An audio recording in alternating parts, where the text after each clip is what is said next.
Have it early. Here's the lineup he'll be facing for the Tigers. It starts with one of the best hitting rookies in the game, Kevin McGonigal at third base, batting leadoff. Dylan Dingler, talk about one of the best at your position. He's been the best hitting catcher so far this year in the majors. And another young hitter, Max Clark, one of the top prospects in baseball, just made his major league debut, batting seventh and in center field.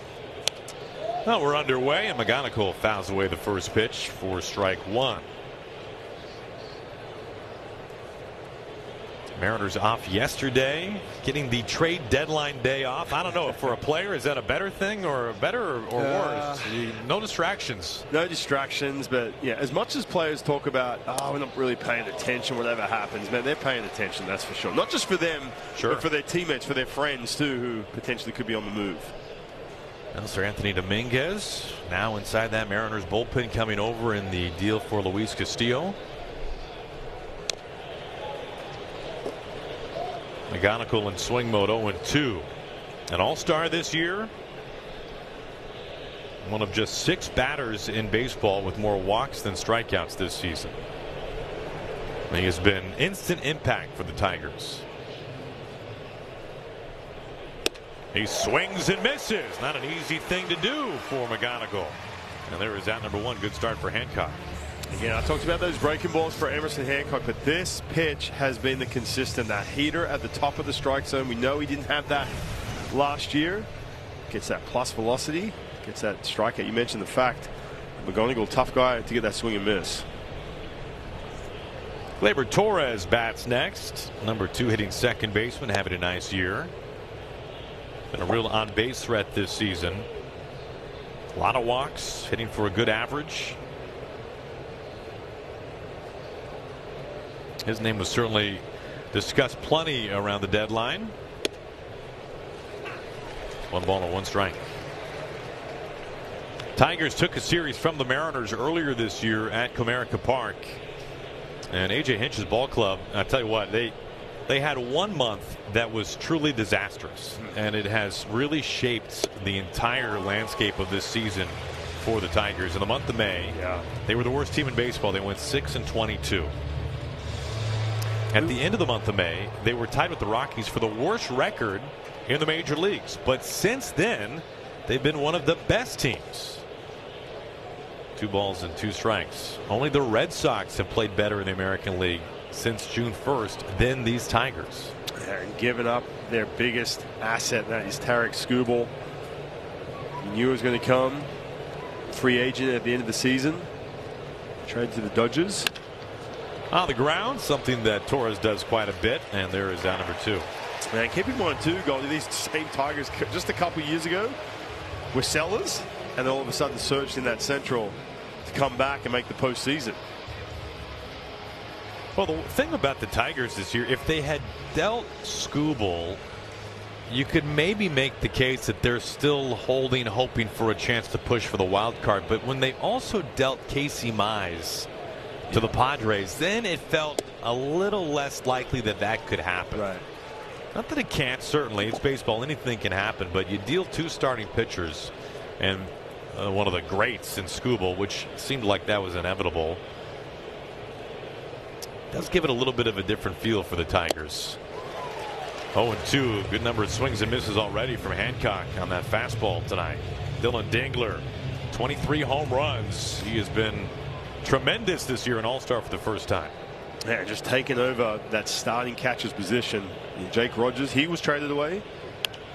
Took that position from him. Just having that breakout year. Back-to-back winning months for the Tigers after that rock-bottom month of May. It's been a good team. Good team with a bad bullpen. Routine fly ball into center field. Julio comes in. Emerson Hancock, an easy breezy 1-2-3, top of the first inning. Mariners TV is presented by Pimco. Cole Young and the Mariners coming up next.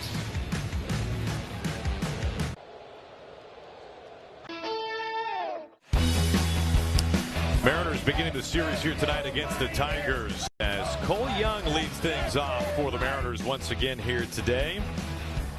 Josh Naylor Cal Raleigh, and then Brendan Donovan. Welcome back. Good to see him in the order, batting 7th, and Taylor Ward making his Mariners debut, hitting 8th and DHing here. It will not be easy. Troy Melton is not a household name yet.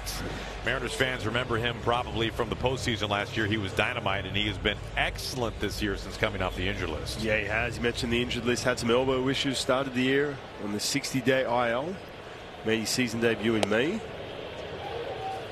He's gotten better and better. I mean, you look at the month of July. Matter of fact, the last 7 starts, opponents hitting 175 against him.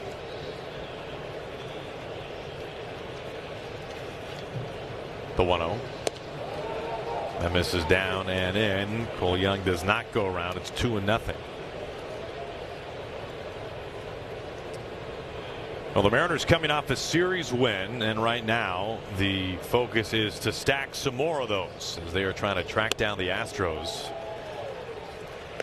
We knew this would not be an easy homestand. The Twins, a resurgent group, they were buyers at the deadline. Cole Emerson helping to knock off the Twins with that walk-off winner. Off the plate and ball 4, a 4-pitch walk to Cole Young to begin things. Man, we've seen the Mariners, especially going back, mentioned the Twins, going back to that series, doing some damage early. A couple runs in the first inning. Which in such a good spot. Cole Young, 4-pitch walk. We're in business quickly. That brings up Randy with the leadoff man aboard.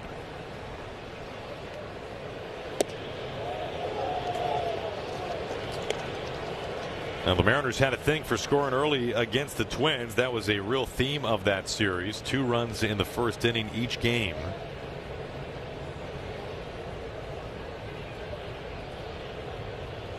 And after a road trip to Arlington and the Dodgers, where the Mariners were playing from behind, it felt like every inning. It was nice to see the Mariners get on the board and get on the board early and play from in front more innings than not. 1 ball and 1 strike to Arozarena.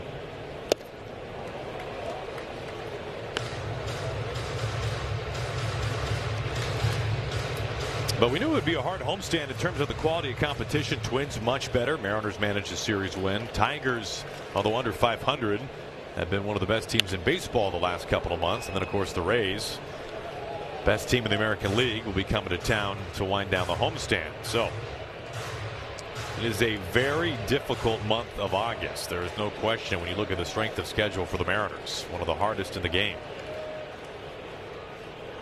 1-2. Little squibber off the bag. Torkelson slings over to Baez. Return. Melton covering, and they get the double play. Some moving parts there. And the Tigers impressively turn it. Yeah, this is off a cutter right here. See, Torkelson, he's got some speed. He's got to contend with on the bases. With Randy getting down the line, lose the helmet. And Melton, good job covering.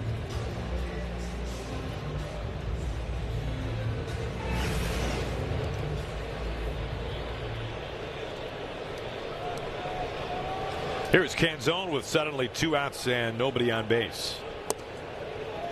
Well, since Melton made his season debut in the back half of May, his 1.75 earned run average is the 2nd lowest in all of baseball. Only the great Mizorowski for the Brewers has a lower ERA. The one and only Miz. I mean, that's the level he has been on. He's coming off 7 scoreless versus Baltimore. 25 years old. This is into center field and drops in for a base hit. Canzone is aboard. 2-out single. That's a good sign right there from Dominic Canzone, holding on to that 3rd spot in the lineup with all these additions, but staying up the middle. We saw him in that Twins series where he's getting a little pool happy, getting caught out in front off the end of the bat. He always talks about he feels right when he is going back up the middle, especially off Melton with some of that stuff. He's featuring that cutter and that split. It's hard to keep him on the barrel.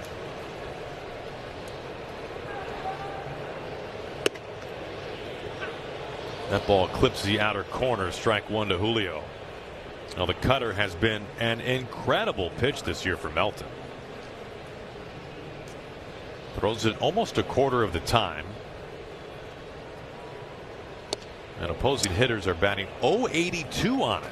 Yeah, it's such a tough pitch, and what really stands out to me, he throws it when he's behind in the count. So that's kind of like that safety net. If he slips behind in the count 2-0, 2-1, he can throw that cutter. He's so confident with it and get him right back in the count. He pops Julio up. McGonigal at third base comes in off the mound and makes the catch.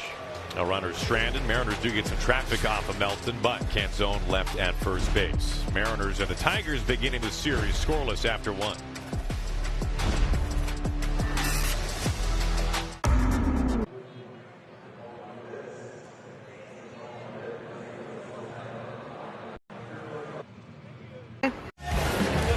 Welcome back, everybody. Angie Mentink here. I'm here at section 128, where our Page Ahead and the Mariners are teaming up to collect books.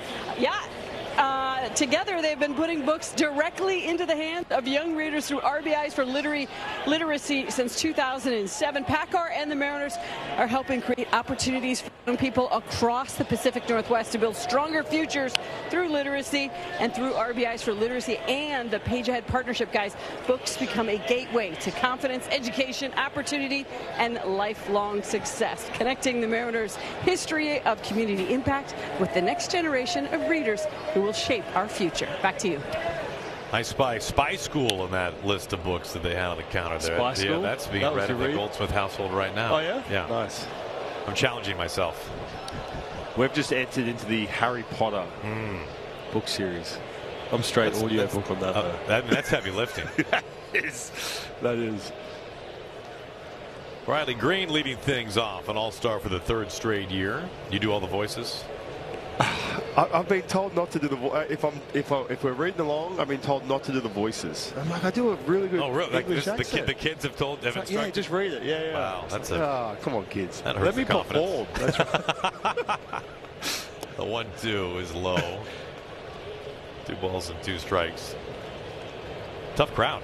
Yeah, I mean, we go back from the pages, the chapter book to the audio book, and I'll be sitting there and I'll redo some of the voices when we hear it.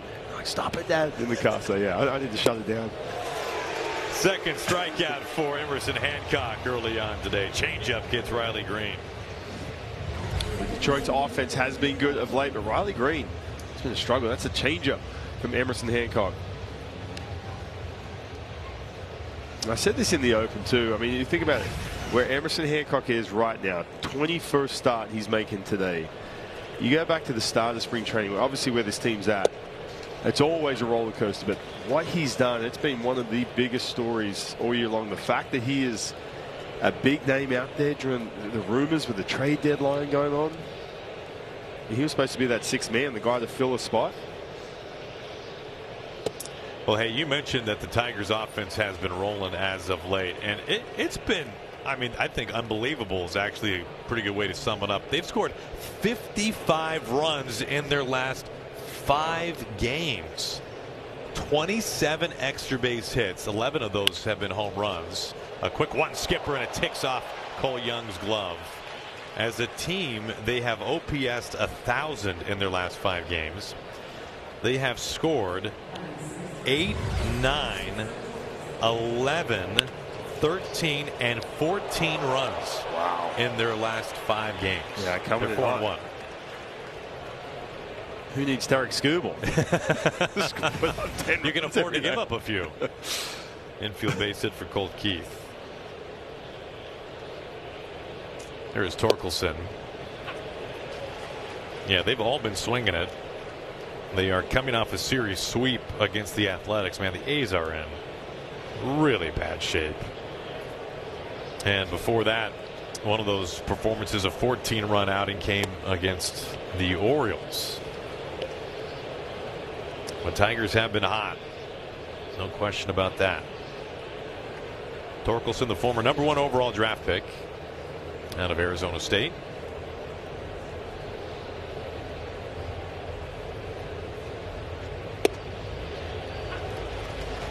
Hancock gets ahead.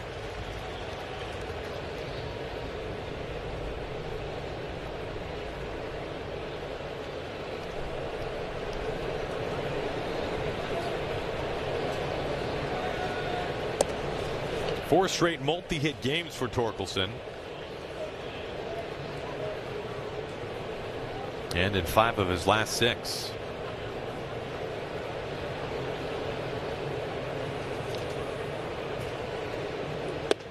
Swing and a miss. That fastball is missing bats in this one early on tonight from Emerson Hancock.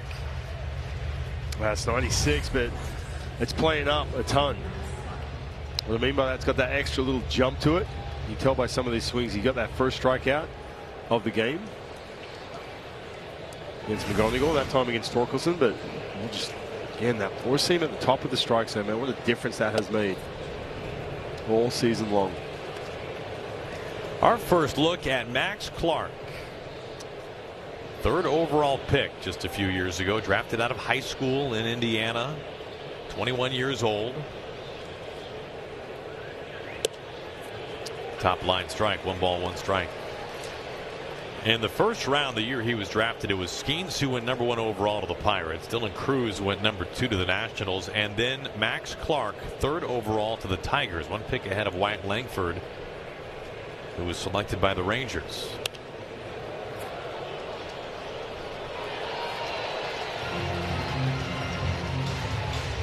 Clark playing in his 4th big league game. Already has that first big league home run out of the way. And he's hit very well to begin his career. Those 3 games being played against the Athletics. He had a 3-hit game in his major league debut. And then homered the next game. 2 balls and 2 strikes.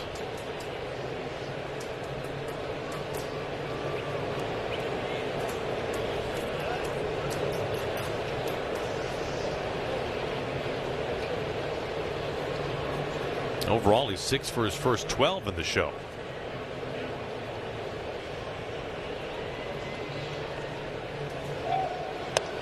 Pitch is high. Keith trying to take second, tag applied, and he's safe.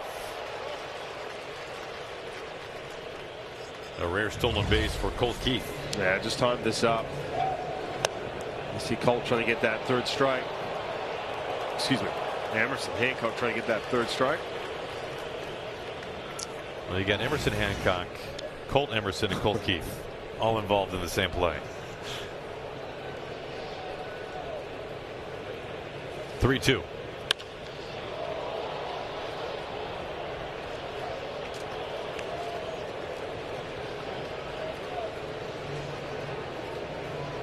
Something to take home.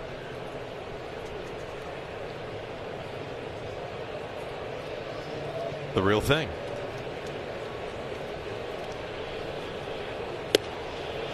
In off the plate, ball 4. Clark draws the walk, 2 outs and 2 on. That's a really good at bat too. Again, Emerson Hancock, that swing, that pitch up, he gets a ton of swing and miss. And Max Clark, we've seen this. Obviously, we talk about this with Kevin McGonigal being that young prospect, fresh into the big leagues, and just having that plate discipline. All these young players coming up, they just have that mature approach. They're all built the same too. McGonigal, left-handed swing. Colt Emerson.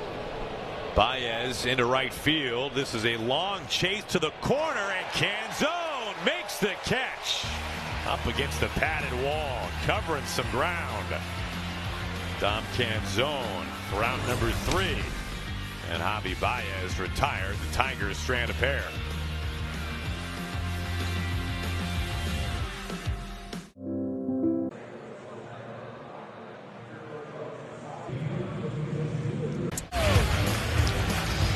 Mariners and the Tigers, a scoreless tie going to the bottom of the 2nd inning. Josh Naylor looks at a first pitch strike from Troy Melton, getting the start tonight in game 1.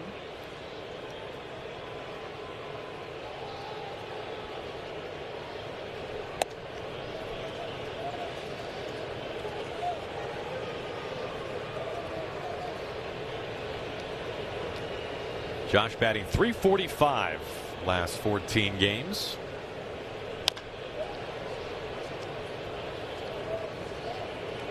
Ball and 2 strikes. They had a big game that series win against the Twins. Hit that double in the 1st inning. Score a couple runs with 2 outs, and then a big single in the 9th.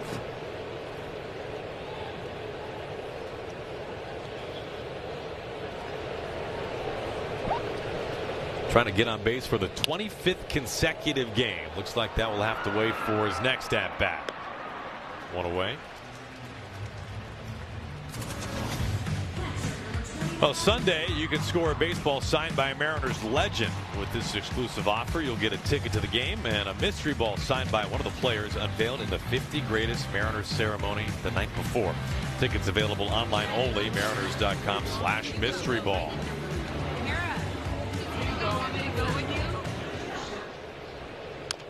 Cal Raleigh swings with the first pitch. Soft ground ball over to Torkelson, who handles it himself. A fast second out. Here comes Brendan Donovan, man. It has been too long. Donovan on the IL a couple of times this year. You remember during the offseason he had sports hernia surgery, and the groin has been a problem for him not once but twice. Couple that with he and his wife welcoming the birth of a child, so had to miss some time because of that as well. A good reason to be away. And so Donovan now back and hoping to be a major part of this stretch run for the Mariners. Yeah, hitting 7th in this lineup so far. You'd love to see him at the top once he gets going. Gets back to game speed. 0-2. His first game with the Mariners since May 15th. Wow. That's crazy.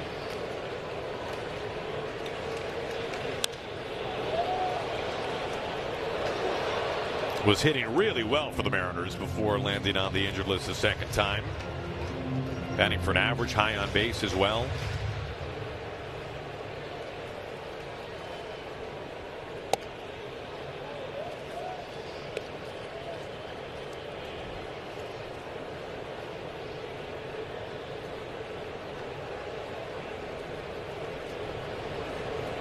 The 1-2. This is scooped into shallow left field. Riley Green comes in and makes the catch. Signed, retired, and ordered by Troy Melton. Good pitching matchup here today. A couple of righties, Melton and Emerson Hancock, scoreless through 2.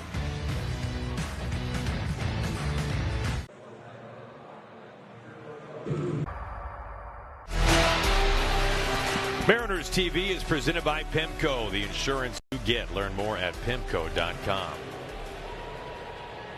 Zach McKinstry leads it off here in the top of the third, number 9 hitting right fielder.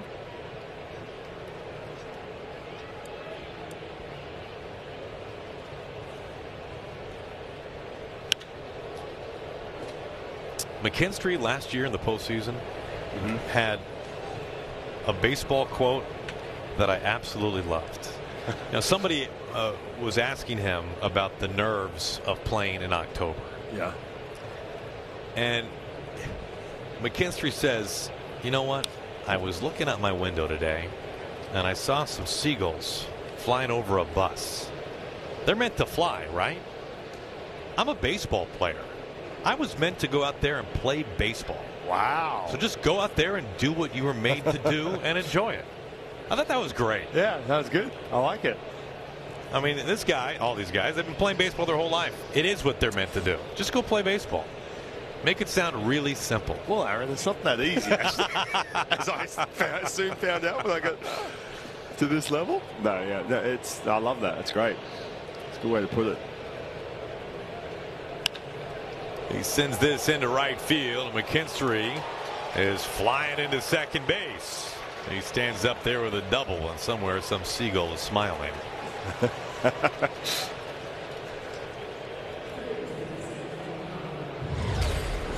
Well, it's been a tougher 2026 for Zach McKinstry.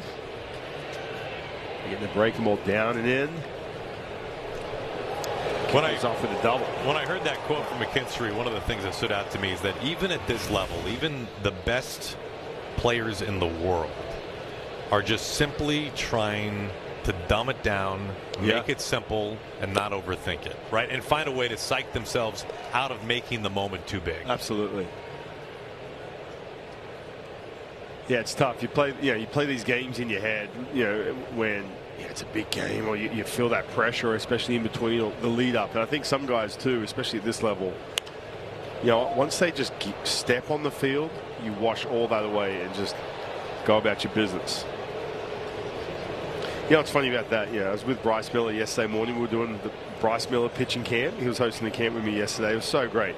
But the kids or parents would ask questions about, hey, you know, when you're really struggling, what are you thinking about? And Goldie, every answer was so simple. And you're sitting there like, oh, come on, give us something more than that. But I'm sitting there going, well, it's actually true what he's saying. Yeah, talking about exactly that. Just dumb it down.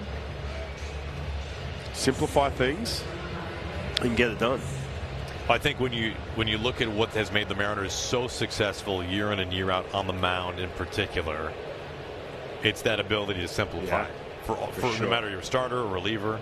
Infield is in now for Gleyber Torres with McKinstry 90 feet away. Ball one.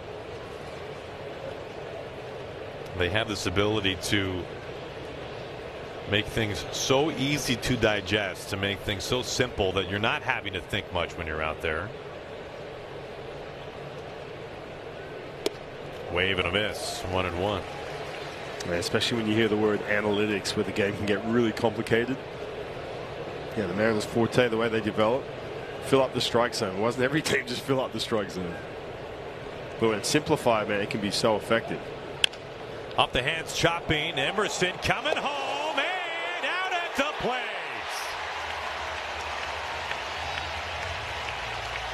On the money, McKinstry taken off on contact. You talk about making it look easy. Colt Emerson doesn't get too big in the moment where he tries to overthrow this ball. He's got that runner coming down. Simple throw, sets his feet, stays within himself, doesn't try and let it eat. Delivers a strike right there to Cal Raleigh. That's a big out. Connor Snoqualmie Supermo. Tag right there on the backside for McKinstry. And the other thing that Colt Emerson does so well on that, you guys, is that ball is up in the air. High chopper. He gets around it, so he's catching it on his throwing arm side. Transfer is quicker because, as you saw on the tag, he had no time to waste. Yeah, bang, bang play for sure.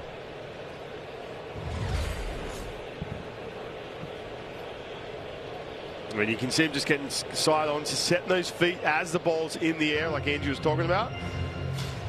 Kind of shuffling his feet too before he even has a hand on that ball. Yeah, you can't make the ball come out of the air any faster, but you can put yourself in position for when it does. Yeah, perfect shot of what you're talking about right there. I'm trying to think where we were on the road where it was just this stay within yourself type of throw. This one just evades Emerson off the bat of Dingler. He's 1 for 2, so 2 on, 2 out now. And how big was that? Out right there, get that run at third, saving that run. Now all of a sudden you got 2 outs. And all of a sudden the Detroit Tigers a little bit more aggressive. This second time through, that ball just kind of getting in on Dingler.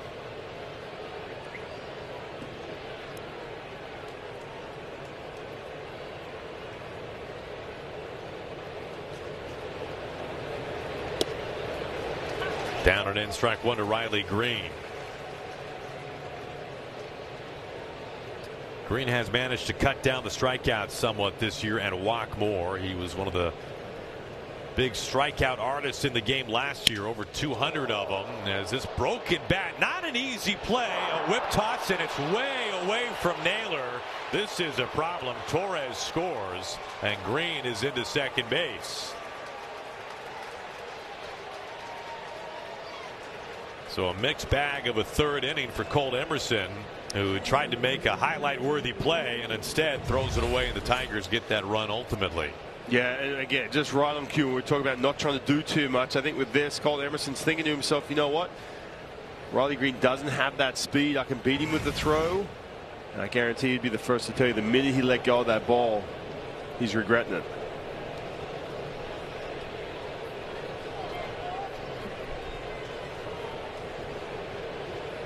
Colt Keith swings away and fouls it off for strike one. Yeah, that's a situation too. You know what? That no one on base, maybe runner at first, but you know what?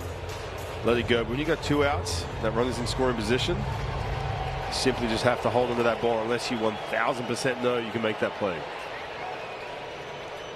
Infield base hit and an error. This is line to right field, and it's in between for a base hit. Dingler is in to score. Green play at the plate, safe. Suddenly a 3-run inning for the Tigers, all with 2 outs. Again, jumping on this breaking ball, like this curveball and sweeper for Emerson Hancock is such an important pitch. You can see the minute he let go of that ball, he was frustrated with himself. We saw this from the Tigers when we were in Detroit.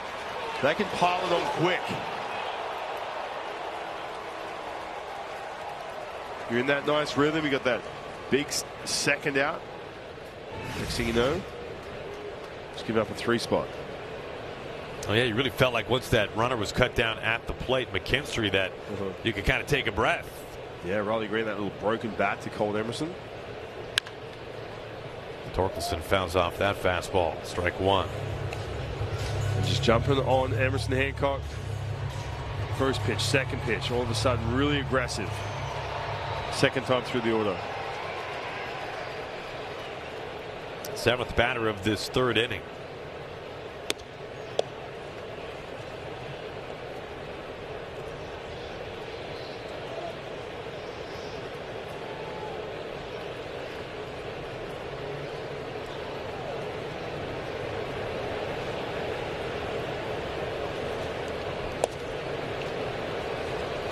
Two and 1.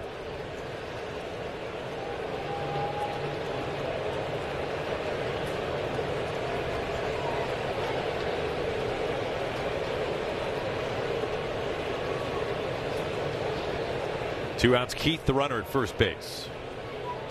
Emerson wants to keep an eye on him.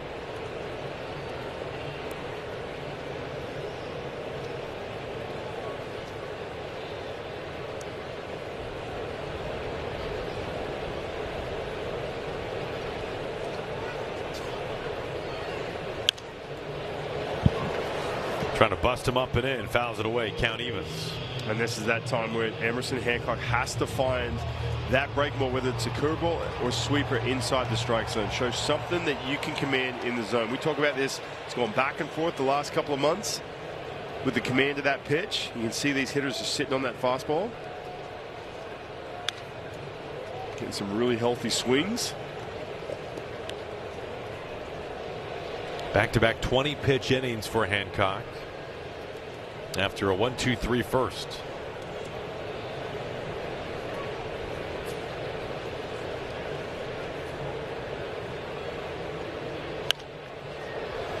Another foul. Yeah, that cutter just kind of acts like a little bit of a slider, especially with the velocity too, just kind of hanging out in the middle of the plate. Just trying to find that secondary option right now and get out of this inning.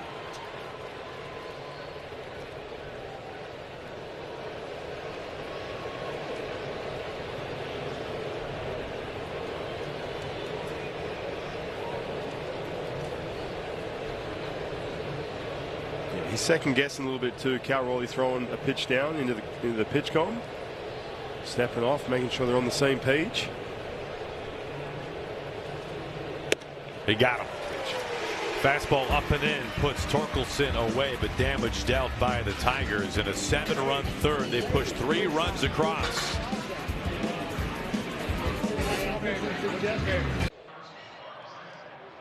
Always entertaining. The insurance you get brought to you by Pimco Insurance. We're checking out a key stat on the new guy, Taylor Ward, making his Mariners debut as we speak. He has the lowest chase rate by a good margin, by the way, for any hitter in the major leagues. Kevin McGonigal in the other lineup tonight, right behind him, second lowest. So the box you see on the screen, no batter stays within that box better than Taylor Ward, and the numbers certainly are reflected in what he has done this year. On base a ton, a lot of walks this season. He really has flipped the script of the type of hitter he is. 7 home runs this year. Last year he was a top 10 home run hitter in the game, 36 of them. So he's gone from high slug low on base to low slug high on base this year.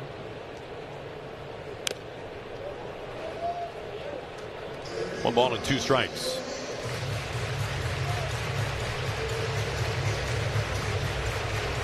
Ward a free agent at the end of the year. The 1-2. Swing and a miss. He goes after a splitter. Part of that 14%. Yeah. I remember talking to Mitch Haniger back in the day about pitchers and how, you get the percentages that in this count they throw this pitch X number of time, percent of the time, and that every once in a while you'll see, well, he only throws the splitter 5% of the time when he's ahead. Yeah, right. And Mitch said, but you know what? That 5% still exists. And so when you look at strike 3 called on a splitter with 2 strikes, you walk back to the dugout. That's the 5%. Oh. Where are you on that one? Yeah. It still can happen. 0-1 to Cole Emerson. Makes it 0-2.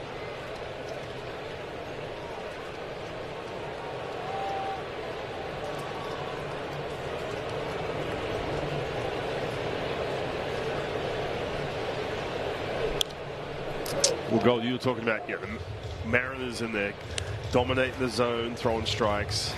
But can you throw in the strike zone with multiple pitches in different counts? That's like that leveling up. Once you get from A ball, you can blow the doors off if you got a really good fastball or a really good breaking pitch to get that swing and miss. But as you move up and you face a guy like Taylor Ward or some of these elite hitters who are really trying to pigeonhole you into a spot, can you land multiple pitches inside the strike zone? Splitter stays in the zone, still 1 ball and 2 strikes. And Aaron, what you were talking about in regards to that little wrinkle, the 5%, in some ways, sometimes I think it works better against, the veteran hitters who are more familiar with guys around the league, and it really catches them off the guard. The cerebral guys who will fall into tendencies of the pitcher. Are you saying that because if you are more of a veteran guy, you're more able to just put that one aside and not focus on it? Is exactly, that what you mean? Okay. Exactly. And you've digested more. And somebody like Josh Naylor, it's like Josh Naylor is going to know what you throw when you throw it. And so, he may sell out. And Mitch Haniger was one of those guys. Like, some guys were so stubborn with their approach. They're like, I know this guy's going to throw me a slider, or I know that I'm not going to see this, so I'm just going to eliminate it. I mean, Josh is one of those really smart players. I wouldn't be surprised. You go, why didn't he swing it? That was right down the middle. It's like, because it wasn't supposed to be there. Well, the other thing on that too, think of it like this. Okay, when you're coming up through the minor leagues, or you're trying to break in, like we see with Cole Emerson, who's really trying to adjust now. The difference is when you go from level to level, everything changes. Everything kind of levels up. You're facing new pitchers, new hitters, whatever it may be. You get year number 3, year number 4. Everyone talks about all of a sudden settling in. You're facing the same guys, and you're staying at that same level. And so I think what happens is you get to a place where it's like, all right, this is what works for me. I'm not going. There's nowhere else to go from here. And you key in on certain spots, which is your strength and things that are your weakness. And you know what? Sometimes you might throw that pitch down in the way. If you're looking for something middle in, you just kind of tip your cap and walk away. Here's a ground ball hopping softly out to Gleyber Torres, and out number 3. Melton, after giving 3 runs of support, retires the side in order. That 7th straight sat down by the Tigers starting pitcher.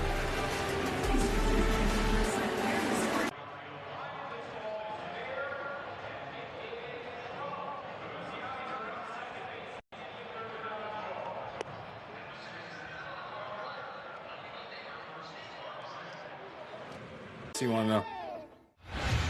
We gave you no warning. We never told you this was coming. SpongeBob. SpongeBobby, baby. Isn't And the the match Nickelodeon Kyrie's, too, by the way. Yes, got to have the kicks, too, to go along. Bone, it's great to have you here. Yeah, we'll see if you say that in a little bit. But thank you. Thanks for having me. It's a rare treat to have you inside T-Mobile Park. Yeah, well, there's a big weekend coming up, and the guy to my left right here, we'll see if he makes it through it one of the days. Sucker! They tried to wheel me in for that, and no, there's no way. No, they did, and I said, there is. Really? Yeah, I said, let me think about it for a second. No, there's nothing. You and Val were talking about this. Where was that? Yeah, there's nothing good can happen out of it. Do you swing a bat at all? Nothing. 0. I work out 4 days, 5 days a week, but that is when you haven't swung a bat in realistically 10 years, nothing good is going to happen. So I'm like, no, guys, thank you. So Junior made me a honorary team disappointing. captain. Disappointing, man. I would have loved to have seen him. Sorry, everybody, but no, those days are over. Max Clark leading things off, fouls it back. Still 0-2 on the Tigers rookie. I just hope you make it through unscathed. But I just want to hit one, man. I do too. I want to see you hit one. I'll come high five you. We had a workout here with all the everything that's going on. It's going to be epic, by the way. It's going to be a fun night. Not that I'm going to add to it. We're going to Ichiro hitting. Oh, you're going to add to it. I hope so. There's going to be some laughs had. You're hitting some rollover Beethovens and getting jam piece, and you break your bat on a swing. Oh, it's going to be some good, clean fun. But we did a little rehearsal out here swinging it. I was so sore, man. I can't tell you. I know. Goldie, I was literally swinging as hard as I could. That's what I did it in '96, and I won the first round in the '96 home run derby, and I had to hurry up and wait, and I sat around for almost 30 minutes. And I went back up for the second round, and no joke, I could barely swing. Really? My back, I got so stiff because it's exactly what he says. I mean, it was Old Philly ballpark where you had to juice it to get it out. And I'm telling you, I was hurting so bad. The next day for the game in BP, I only took like a half a round. So, I mean, that's what I'm telling you. I mean, I know the adrenaline's going to be going. You're going to want to do this and want to do that, and you're going to try, especially the more outs or however they do it, as you get closer and closer to that number, and you've got to get one out. Be careful. I'm just saying. But, you know, I got ice. I got an aspirin. I'll bring you a Band-Aid and gauze pads. Can I tag you in gauze for 30 seconds or what, man? Come on. Oh, yeah, it's going to be a mess. It's going to be a mess. There's some guys. It's going to be down. There's going to be a lat or a fat muscle. Something's going to get pulled and something's going to get hurt. But, yeah, I know Ichiro's going to do well because that's just him. You know he's going to do it. And Steph. Romero? Yeah, he has been, 2 years removed from playing over Japan. He's putting on the show the other day. He's hitting stuff in the upper deck. Man, that was impressive. Yeah, so. And our boy Buck, he's not going to get cheated. Right. Bucky Jacobson will be taking part. Ryan Healy will be here as well.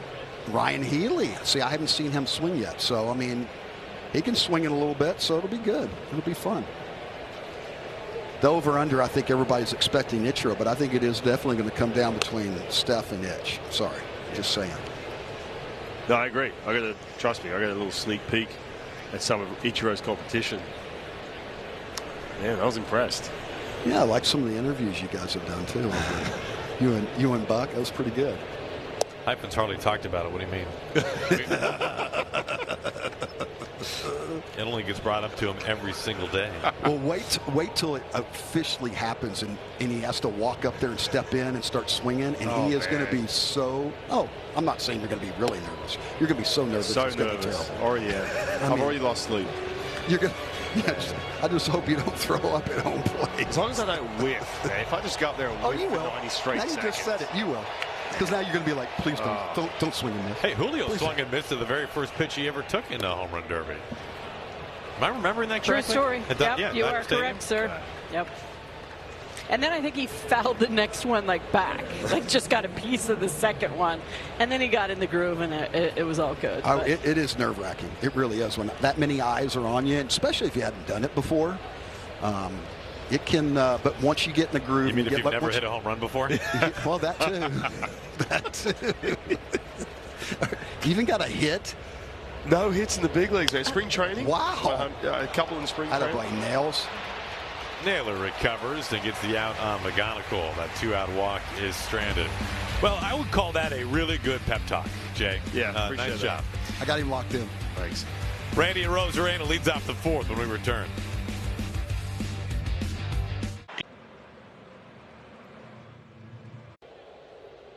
Thumbtack. Mariners trying to get some of those runs back. They trail the Tigers 3-0 to the bottom of the fourth inning.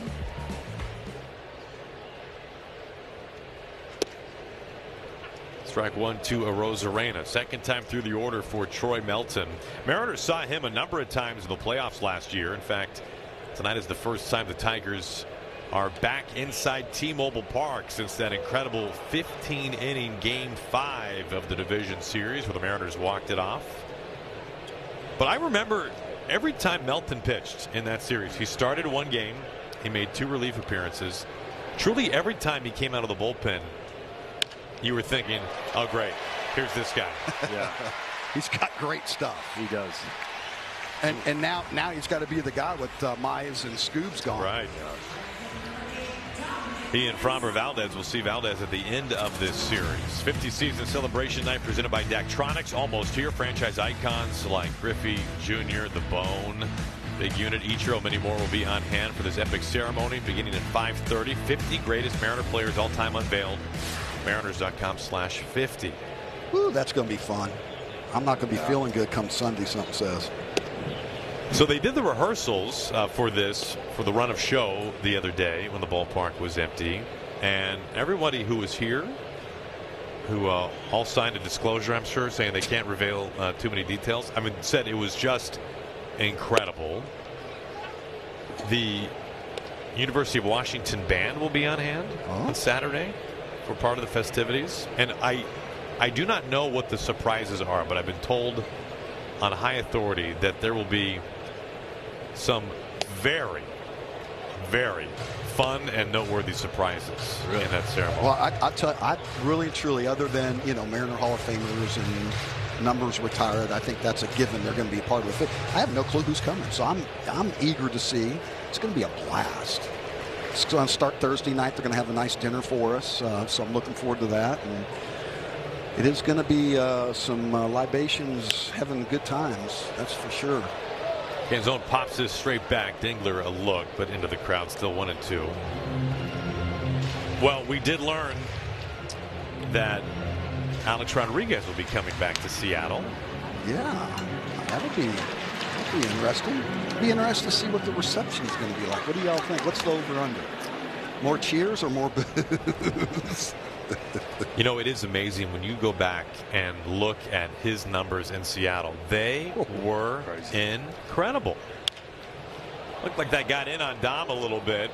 Fly ball shallow center field, and it's run down by Max Clark, covering some ground. That is a heck of a play right there. We talked about how athletic Max Clark is, 21 years old, multi-sport athlete coming out of high school. Nice play right there. I'll say nice play by the right fielder, too, to let him know there was great communication. That's yours all the way. I am not getting away of that freight train. That's Zach McKinstry in right field. And good job by Randy over at first base, getting out there just enough so if it falls in, he can get the second, but also close enough that he can get back. Strike one to Julio, 1 out, 1 on. Randy at first. I think it's safe to say we need this guy to get going. Yeah, absolutely. Had the issues with the concussion right before the half, right before the break. Well, I know there's a different vibe in that clubhouse. We got back after the day off, get a chance to be around the family at one of the rare ones at home. And they come in, and the vibe was great through that clubhouse. They got Brash coming back pretty soon, Vargy coming back pretty soon, Dono activated today, Taylor in the pickup to add some more guys that are going to get on base and create some havoc on the base paths and carry the mail for you. I mean, that's a pretty darn good team when you look at it. On paper, that's a team that should win the West. I'm sorry. There was Taylor Ward there on the right. Did you introduce yourself to Taylor Ward in your SpongeBob SquarePants jersey? I didn't see, but I did get lots of compliments Taylor, on Jay it. Buhner, Mariners Hall of Famer. Welcome to Seattle. I don't think he's going to take me real serious. You should take me very seriously. I'm actually the shoes to match it too. I'm actually a living legend around these parts. Ever heard of me? I put SpongeBob up there with Seinfeld, though. It's a classic, man. It's just it's another one that around my household we're always reciting lines to Spongy. Well, everything has been said now. I mean, it's awesome. Yeah. Gotta love SpongeBobby. 2-2.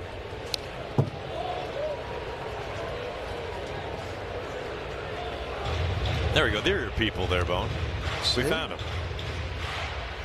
At my household, there is, my daughter says the boys get everything, meaning my middle son Chase, my youngest Gunner, and she's like, I get first dibs on that jersey. I mean, they are fighting already over this thing, so I think I'm gonna have to give it to my girl. Full count to Julio. Yes, Brielle, you're going to get it. I said it on. Surely someone of your stature can maybe ask the Mariners. Maybe get another one. I don't know. Second one. Like, there's a couple empty seats in that. Dude, in it's sold out section. like that. Really? I mean, oh yeah, it was a hot. Yeah, it was a hot one. You guys sit down in those seats with your crew. I can be talked into that for a cold one. Water, sandy water. Still 3-2 on Julio. How many innings will you be with us tonight, Jay? Rule number one, I'll decide. It's supposed to be through 7, but we'll see how it goes. It might be at the end of this one. The gong show might come and get me and grab me out of my chair. Attaboy. Work that walk. I like it. Long at bat. He lays off that high cheese from Melton, and the Mariners have 2 on. Some strong hands right there to be able to hold up, but that seems to be the way the pitching rapport and report on these Mariners is. Hard up. They all work the ladder trying to get that strikeout on that high elevated fastball. Dingler going out. I think too that second time, that multiple times you get a chance to see Melton there. You saw him last year, but I think that cutter is a huge separator for him because you have that in the back of your mind, right, Jay? I mean, the fact that that cutter is so elite, especially some of these lefties, gets in off the barrel. So you've got that in the back of your mind. It's so much tougher to get to that upper 90s. And then you see that it doesn't have a cut on it, and you got to make up for that extra bit of velocity. It's like, ooh.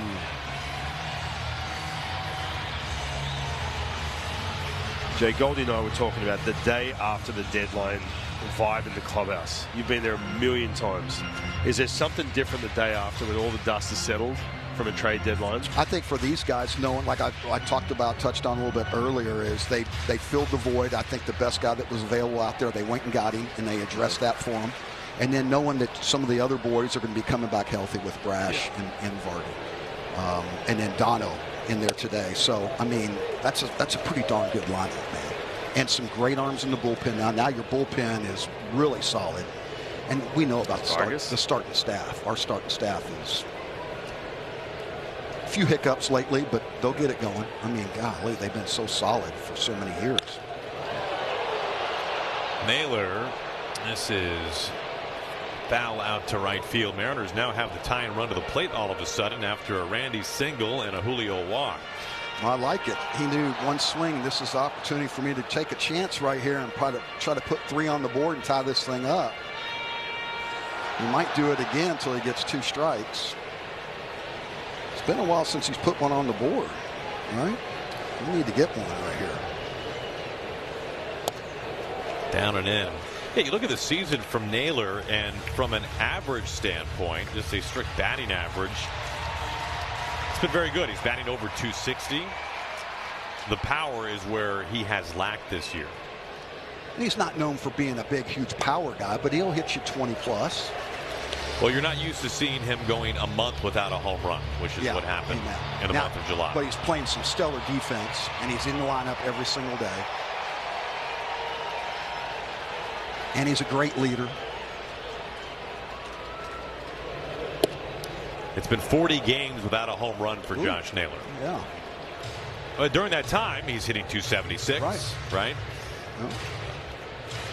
But the Mariners are certainly lacking slug this year. They're 28th in slugging percentage. Swing and a miss, chasing that split finger. 2 outs. And quite frankly, it becomes more noticeable when you have other players who also aren't slugging, right? Yes.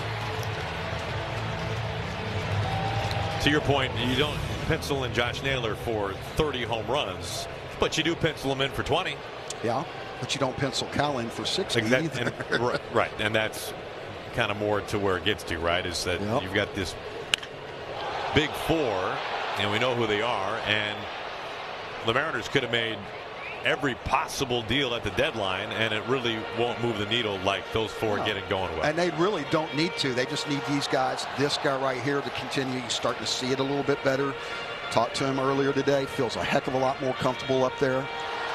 And I flat out just told him, I said, dude, you're going to hit 30 this year. You're going to hit 30. And at the end of the day, a catcher hitting 30 in today's game is pretty damn good.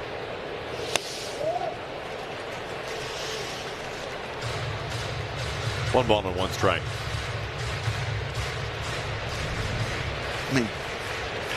Think about that. That's not too unrealistic. He could hit 12 in a month easy. 30 does seem like quite a bit, Jay. Nah, not for him. Not for him. Not with his swing. It's in there. We've seen it. Well, I would never put anything past Cal Raleigh. He hit 60 in a season after all. But he would have to get on some kind of heater. Was on that one and just couldn't move it forward. And that's just trying to instill more and more confidence in him. You can do it. Come on, let's do it. Be the president of your fan club. Know you can. Visualize, see it going out. See a pitch in a location when you're in a hitter's count and let it happen. 2 outs, 2 on. A wave and a miss. Melton fired up a couple of big punch outs to Naylor and Cal Raleigh with men on base. Probably outside, so Melton. What do you say? Don't miss your chance to sit in the J-Rod squad presented by Adidas with a special section in center field available every game at T-Mobile Park. And on Tuesdays and Fridays, you can score this T-shirt featuring a new design for the second half. Mariners.com/J-Rod. Ooh, I got to get me one of those too. I don't have that. I got to add that to my collection. Might wear that tomorrow. We saw Julio take a bat to a fan of the J-Rod squad the other day. Naylor with room. 1 pitch, 1 away. Torres retired. Talking about making her day. I mean, that's a score, a gamer too. So cool. With the Gator wrap on it and the whole deal. Right. I mean, that is like, wow. And those aren't cheap. Those bats are about $250 a pop. Really? Well, maybe not that. They're 100. Maybe I should get one for price. No, I mean, they're really good. Like the model he's swinging. Sure. Those Maples, they're over 200 a pop. iPhone's $24.99. Rethinking things. I thought some of y'all were allowed to swing aluminum. Why don't you get you one of those really hot BB cores, baby? Yeah, so that has been presented to us. Hey, look, if you do want to do, I guess, like it's like a bonus round or you a ain't jackpot trying, round. what are we talking about? Because here's the deal. I don't want to hit one out. Everyone's like, yeah, but it was with a metal bat. Who cares? No, I want to do it with the real thing. I mean, come on. Sometimes it's like we with an gotta be a asterisk little next realistic. All right, maybe the second round you switch to the BB core, have it there close. If it's just not even getting close, fair enough. Yeah, I like it. It's not like you're going to be hitting them 120 feet out there. Well, come on. I don't know. I mean, there's a couple of hot ones on the market you got to go get. He's going to be great. Julio on the track. Dingler retired. 2 outs. It is a bark in the park night tonight here inside T-Mobile Park. Now, you know, we have the special drink door inside the ballpark. Is that the hidden door? The hidden door. You're aware of this. Yeah. We are giving away the pup cups tonight. The bats of the bone cups. And notice that we are being very tight on this shot to not give away the location of the secret door. Well, at least you kind of know what kind of to look for.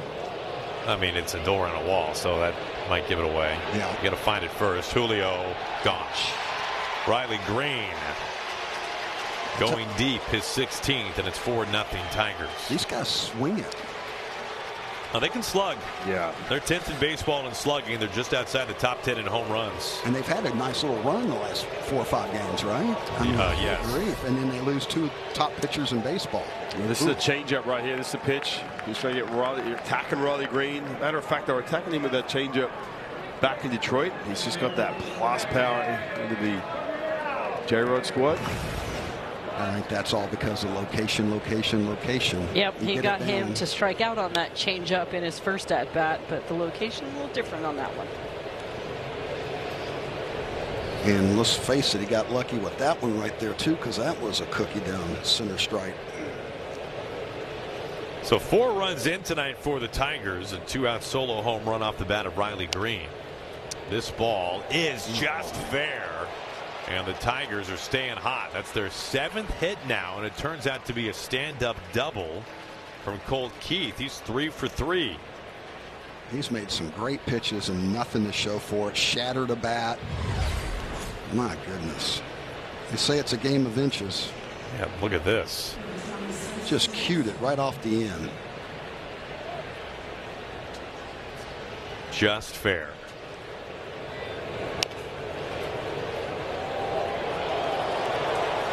Nothing you can do there.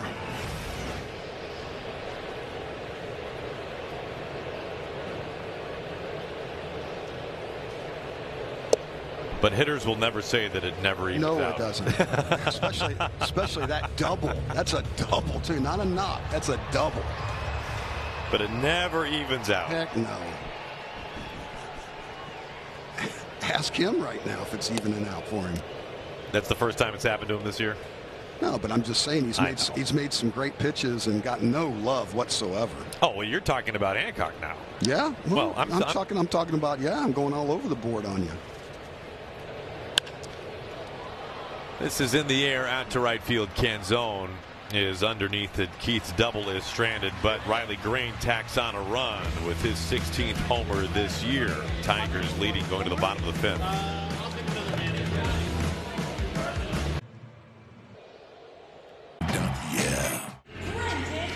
Tonight's Overlake Medical Center and Clinic's health report. Now, Justin Hollander said just the other day that unfortunately Luke Raley is likely to miss the rest of the season. That forearm elbow issue. As Donovan lifts the first pitch into short left field. Baez makes the catch, 1 pitch and 1 away to begin the bottom of the fifth inning. So tough news for Luke Raley. That's not good. Because that makes me think, just me thinking out loud, Tommy John possibly, or man, you never will see that. Well, you do see it happen every once in a while to a position player. We'll find out what exactly the future holds as I'm looking at your scar. Scars tell stories, baby. I had it done. What you have that? I don't even remember. I remember I dove for a ball in Chicago and put my hand down to brace myself, and I came up and tried to get a guy tagging from second to third and made the throw, and it felt like somebody poured hot water on my fingers, and I was like, ooh. And then my whole arm went in and out. I'm like, that is not good. And so I played through the inning. Another ball was hit to me. I came up and threw, and I threw a hand grenade into second base. This deflects. Torres gathers. 2 down. And I came in to Rick Griffin, our head trainer at the time, the greatest trainer ever. And I said, Ricky, something ain't good. And he did the whole test, and he pulled it, and he goes, yeah, buddy, you're done. So, and I'm like, what do you mean I'm done? He goes, I think you tore your elbow. So Tommy John, I was like, oh my goodness. Yeah, that was, that's not a lot of fun. But I was back ready for spring training. Less time recovering for a position player than for a pitcher. Exactly, but I found a new way of rehabbing. It's about getting your range of motion back as quick as you can. So I went to Montana and waited out in the river and put fly rod in my hand and told him, yes, I will cast left-handed, and I lied and was casting right-handed and got caught a couple times. But my range of motion came back really quick, and I was ahead of the curve. Cole Emerson in the air to the gap. Man, that's a fast inning for Melton. 7 pitches, and he retires his side in order. Faces the minimum for the 3rd time in 5 innings.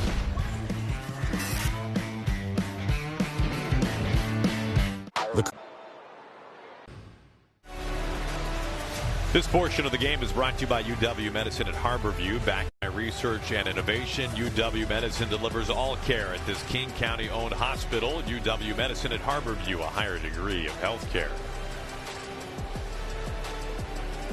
There are Jay's people, the SpongeBob crew.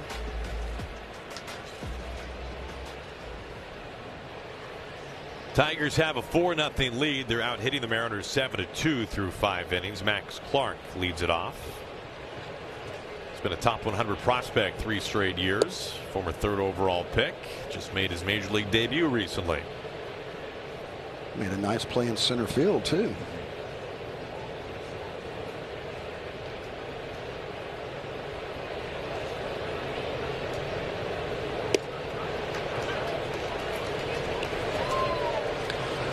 Well, having been a part of the trade deadline, I tell you what it does for a lot of kids.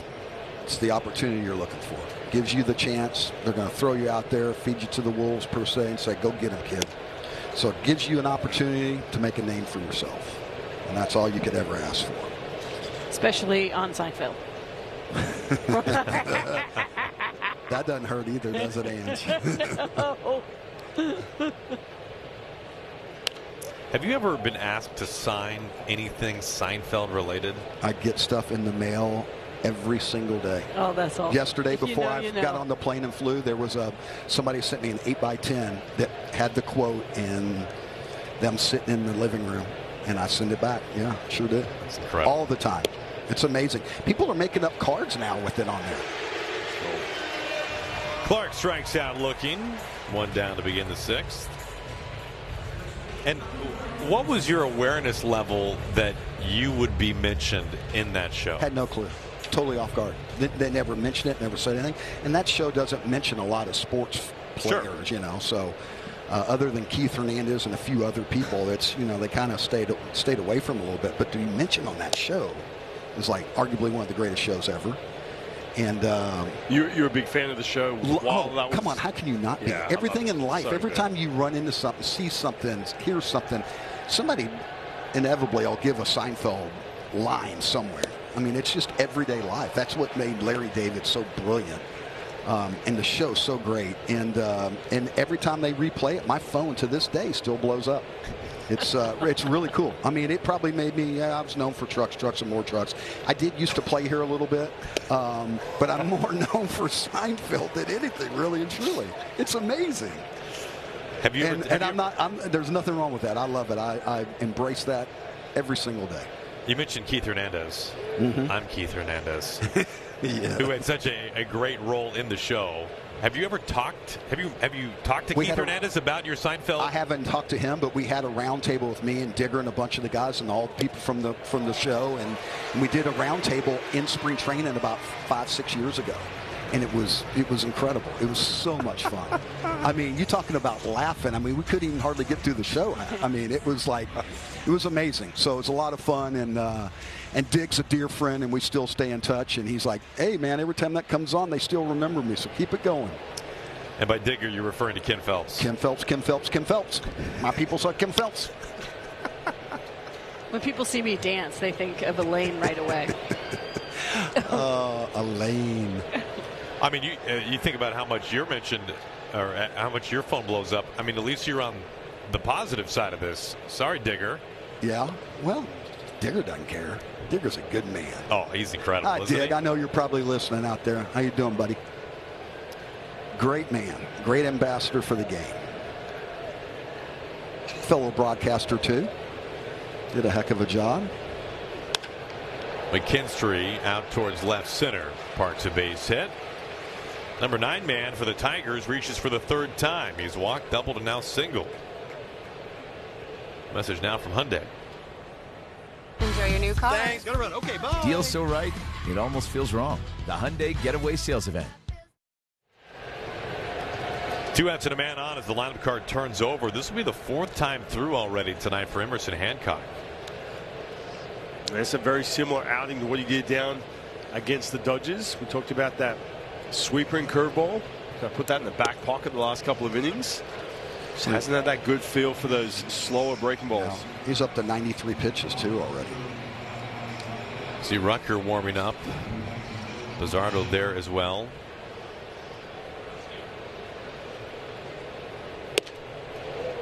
Finds the corner. So these kids can swing it. Good young team. Yeah. Get some pitching help. They've done a good job in the draft, so maybe they got some names in this trade deadline that'll help them out down the stretch at some point.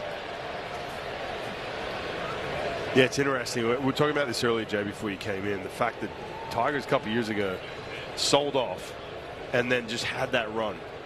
Yeah, there was them, Cleveland Guardians fighting it out. Well, there goes McKinstry, and he Nice is job, out. Nails.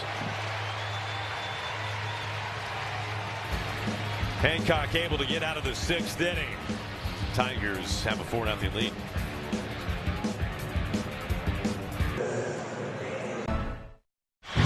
All right, guys, back to this final out. Well, trying to get a walking lead over there, see if he stops him, and then Nails and Cole both do a great job of telling him to step off, and a great throw to second base, put the tag on. Yeah, play like that, man. When you're on the mound, you hear step off, step off, step off. You get another look at Naylor's yelling right here. There you go. Yeah, you can hear him. I mean, you get startled from this, and all of a sudden you look around for that runner, and you see McKinstry going hard into the base. Good job by Hancock right there to make that throw. It's a timing play, too. That's your first base coach that might have picked something up along the way where he gets into a routine, and it's a timing where it's like 1,000, 1,000, and he delivers home, and they figure 2 outs. Let's try it. Nice heads-up play by the infielder. Both Cole and Nails right there yelling, step off, step off. It's Cole Young at the top of the order to begin things in the bottom of the 6th. That was a very routine, basic-looking throw, Hyphen. But is it more difficult than what we would think? Well, think of it like this, right? You're coming up. You got 2 outs in the inning. You know, and I'm just sort of setting the stage right here. So you're trying to make pitches. You're giving up a ton of contact. You are hyper-focused on a spot where you're trying to throw. You got the grip in hand. Then you hear step off, step off. And so usually, and look, I've been guilty of it too. You step off and you look around. You get a little startled. You try and rush the throw. He executed that perfectly, especially too as you're a little frustrated. You're giving up a 4 spot, all these little things. Amen. Yeah, and your pitch counts up. You want to get through the inning. Yeah. You got to make. Everybody knows you got to make a great throw, and he does. Yeah. I mean, that's. Some guys can throw a hand grenade. They throw it out in airmail it out in the center field. I remember Roger Clemens. That was a scout report we had on him. He'll throw it out in the outfield every single time. So we would get up, and guys that were bunt guys, they would purposely bunt it to where he had to field it because they knew he couldn't make the throw. Hey, you practice that play on field 4 at the Peoria Sports Complex. Way different in this, obviously in this setting for sure. When you know, and especially too when you're not anticipating to be hearing someone yelling behind you.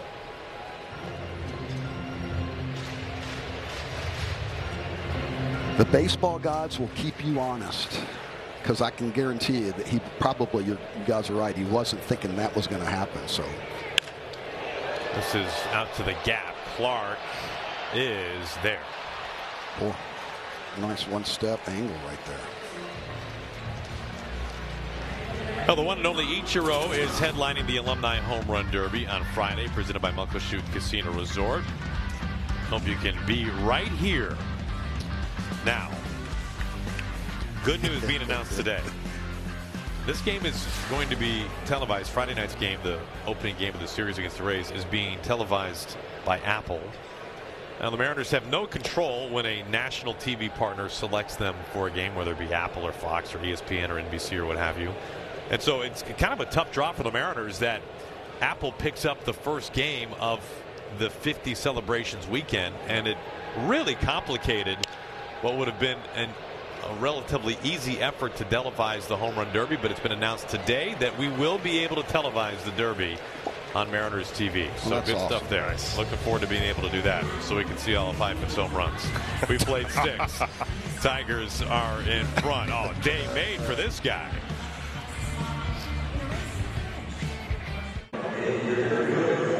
This portion of the game is brought to you by Virginia Mason Franciscan Health. Make a play for your health with the Mariners' trusted sports medicine provider. Riley Green making friends here in Seattle. 3-time All-Star handing that ball to this young Mariner fan. Yeah, man, that is a moment he will never forget. Riley Green, you got a fan in Seattle for life. Michael Rucker is on the mound working the 7th.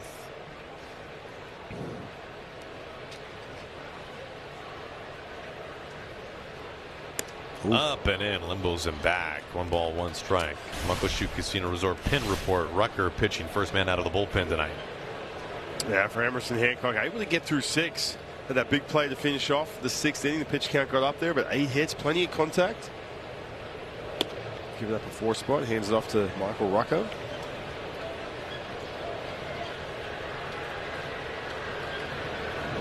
Three runs in the 3rd, and that solo home run from Riley Green in the 5th.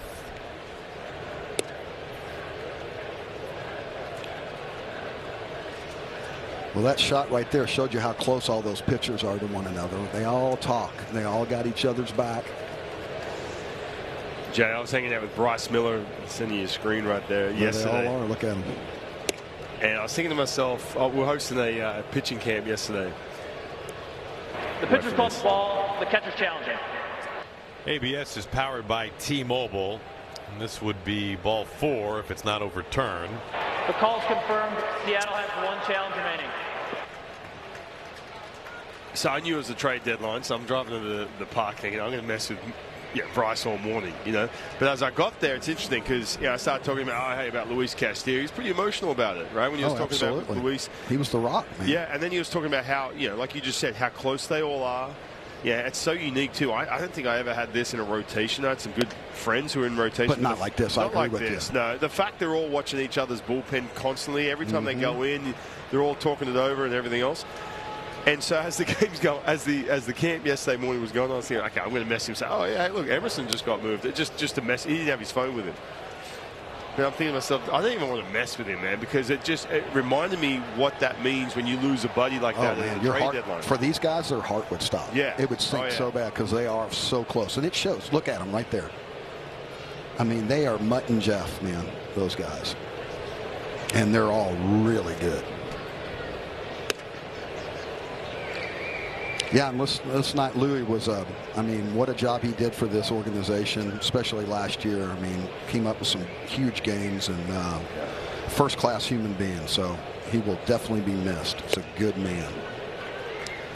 He was one of the most impactful trades in franchise history. Yeah, always with a smile on his face. Just a great person. 2 balls, 2 strikes to Gleyber Torres with a man aboard. A wave and a miss, chasing that breaking ball way off the plate. For a guy who doesn't do a whole lot of that. Yeah, really good breaking ball right here from Michael Rucker. And again, we talk about a guy like Michael Rucker getting another chance here with the Mariners. You have Sir Anthony Dominguez coming in, and that's a tough day too, because you're thinking to yourself, okay, how many guys are going to add to this bullpen? What are they going to shuffle around? Am I going to be the odd man out? Well, and they're thinking about it too, because like I said before, you got Vargas coming back, and you got Brash coming back. So there's 2 right there. But you got September right around the corner too. So there's going to be a couple of guys somewhere along the way. They're going to be whoever it may be or wherever it may be. Chance for 2 here. Man, they turn it easily. Dingler grounds into a double play. Rucker ends up facing the minimum in a scoreless 7th.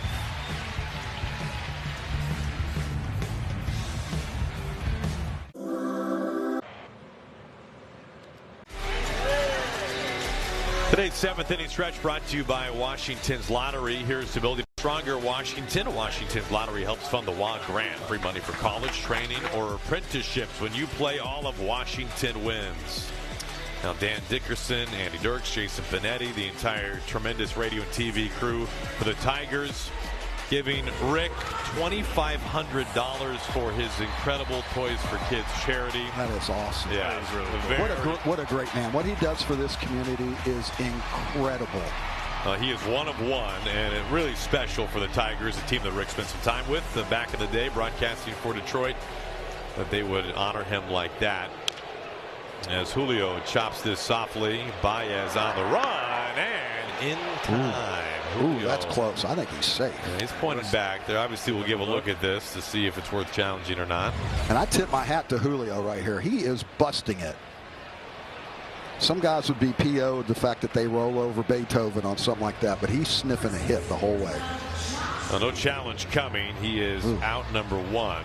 Now there's no Kwame Supermo. And that ball makes contact with inside of that glove from Torkelson just before Julio's foot hits the bag. I mean, it has been smooth sailing for Melton the last couple of innings. He had to labor some in the 4th. Those 27 pitches, he stranded 2 on. In fact, at the time, he was facing the tying run at the plate and got Naylor and Cal Raleigh both out. He's had some quick innings, and he hadn't wasted any time here. He got a quick out on 1 pitch. Nails is swinging at the first one, but when a guy's in a rocking chair, that first pitch might be the best pitch you get.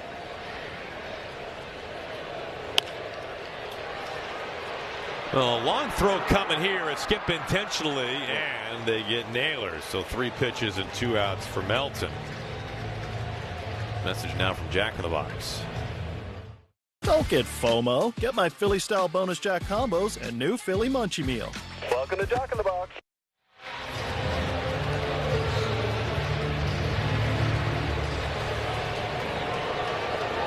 Three pitches, 2 outs. Here's Cal Raleigh. We'll put one on the board right here. That's what we need. Shake it up a little bit.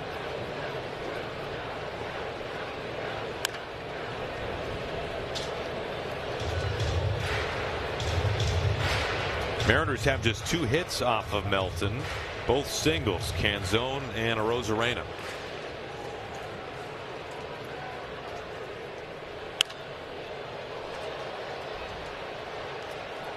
In the month of July, Melton made 5 starts.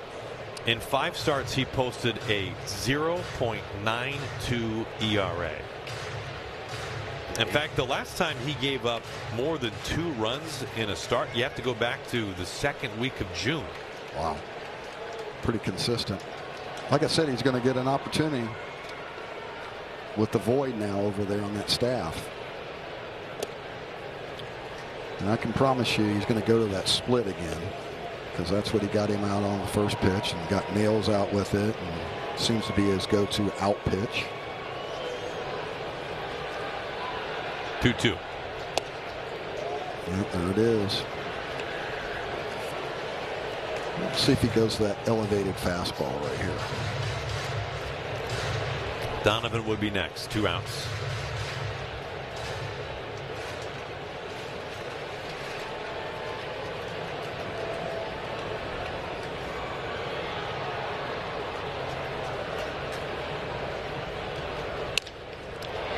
To right field and a base hit. 2-out single for I was thinking he was going to catch that and make that play too. It's like, man, that's good to see. Another bullet. Yeah, Cal getting something to hit too. Maybe trying to freeze him or something. But 97, I guarantee you, Melton, this is probably, weapon number 4 when you're looking down the list of ways he could get Cal Raleigh out right there. That heater up, that cutter up and in, and that split. Cal taking advantage of it. Based on his reaction, I think that's not where he wanted to miss right there, to set up the split finger on the next pitch probably. Please take him out. Please. Just beginning to move around out there. Drew Summers getting loose. Left-hander warming up. And also Jacob Waguespack. So lefty and a righty with 2 outs and a man aboard. Here is Brendan Donovan, his first game back since May 15th. 2 stints on the injured list this year.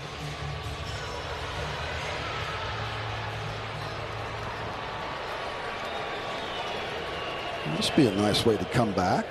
Go Yaya right here. That's called a strike, and Donovan quick to challenge. The pitch is called a strike. The hitter's challenging. ABS powered by T-Mobile. Looked to touch low. Is that where it ended up? The call is overturned. The count's 1-0. Well, that's a good sign that he's seeing the ball. He hadn't played in a while, and said it took him a couple, 3 days. It was rough for him. He started to see it better and better every day when he was down there. Well, that's paint too.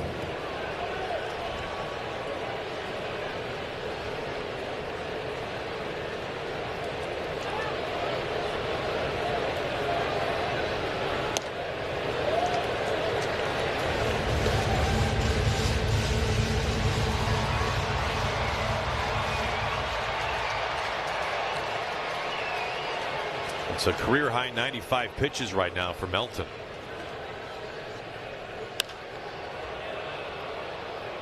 Going after a high fastball. McGonigal is on the track, and this is into the crowd. 2-2.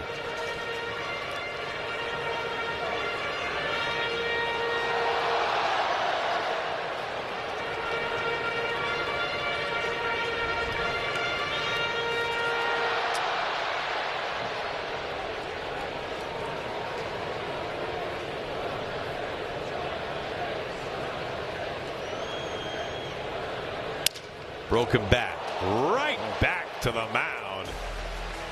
Man, what a night for Troy Melton. He has been cooking for a long time, and he does it tonight against the Mariners. 7 shutout innings.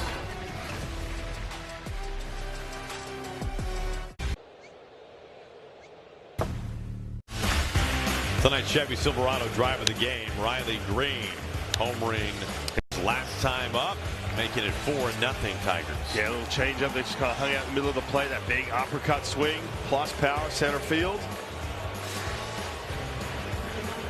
They've been swinging at these Tigers. Got really aggressive on Emerson Hancock. Emerson still able to go 6 innings. Josh Simpson, lefty on the mound for the Mariners, facing Riley Green. On the edge for a strike.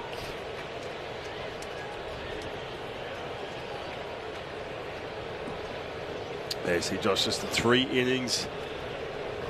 Majority of the year down in AAA, Tacoma.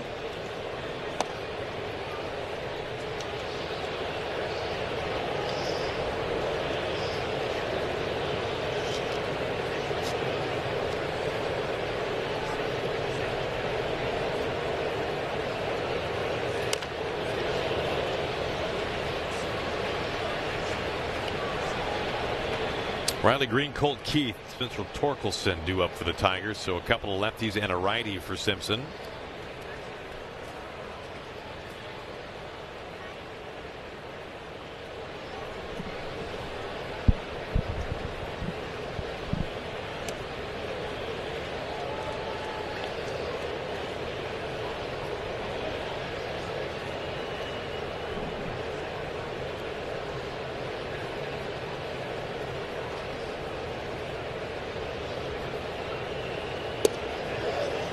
That is strike 3 called. Down and away.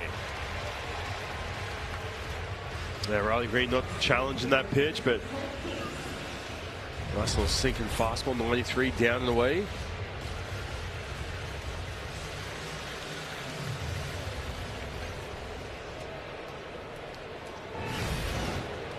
Yeah, got a couple of shots at Carlos Vargas, who had such a huge year last year for these Mariners. Hanging out in that bullpen. Still trying to come back. And Matt Brash has been starting to throw off down the slope off a mound very soon. He's such a help to get some of those arms back in that bullpen. 0-2. Yeah, Brash on the IL a couple of times. Vargas has been a lost season at this point. Going on the injured list immediately once the year began.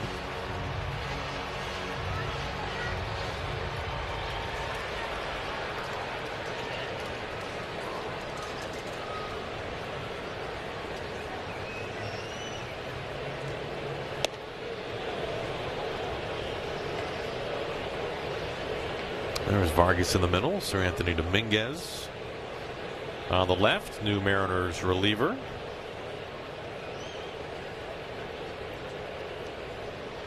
One, two. Fielded there nicely by Donovan. 2 outs. Well, tonight is Bark at the Park night. There's one more date on the calendar this season. You can bring your 4-legged friend to T-Mobile Park September 3rd. Get a chance to circle the bases with your dog after the game. Tickets available online only. Mariners.com/park.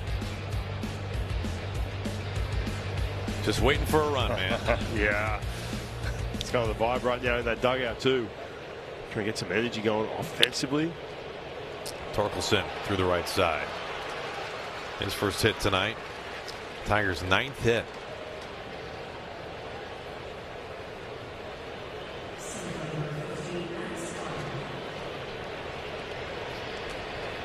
Two-out base runner in front of rookie Max Clark.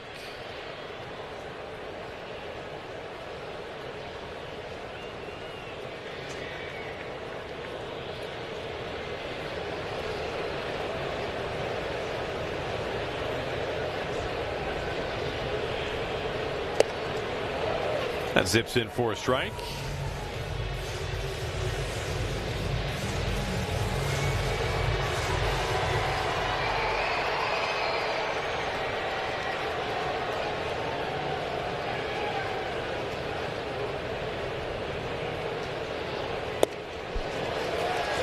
Swing and a miss. Simpson ahead 0-2.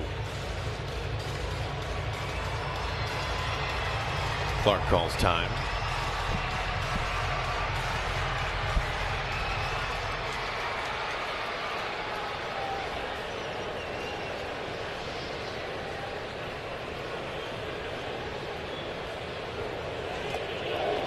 He goes around, and Simpson strikes him out.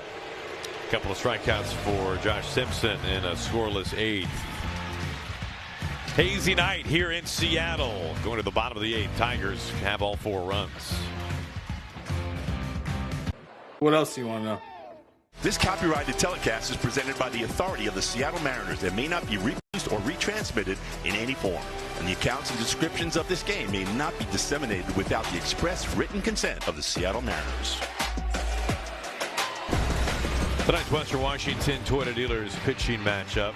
Both starters are done at this point. Melton was fantastic. 7 scoreless, just 3 singles allowed.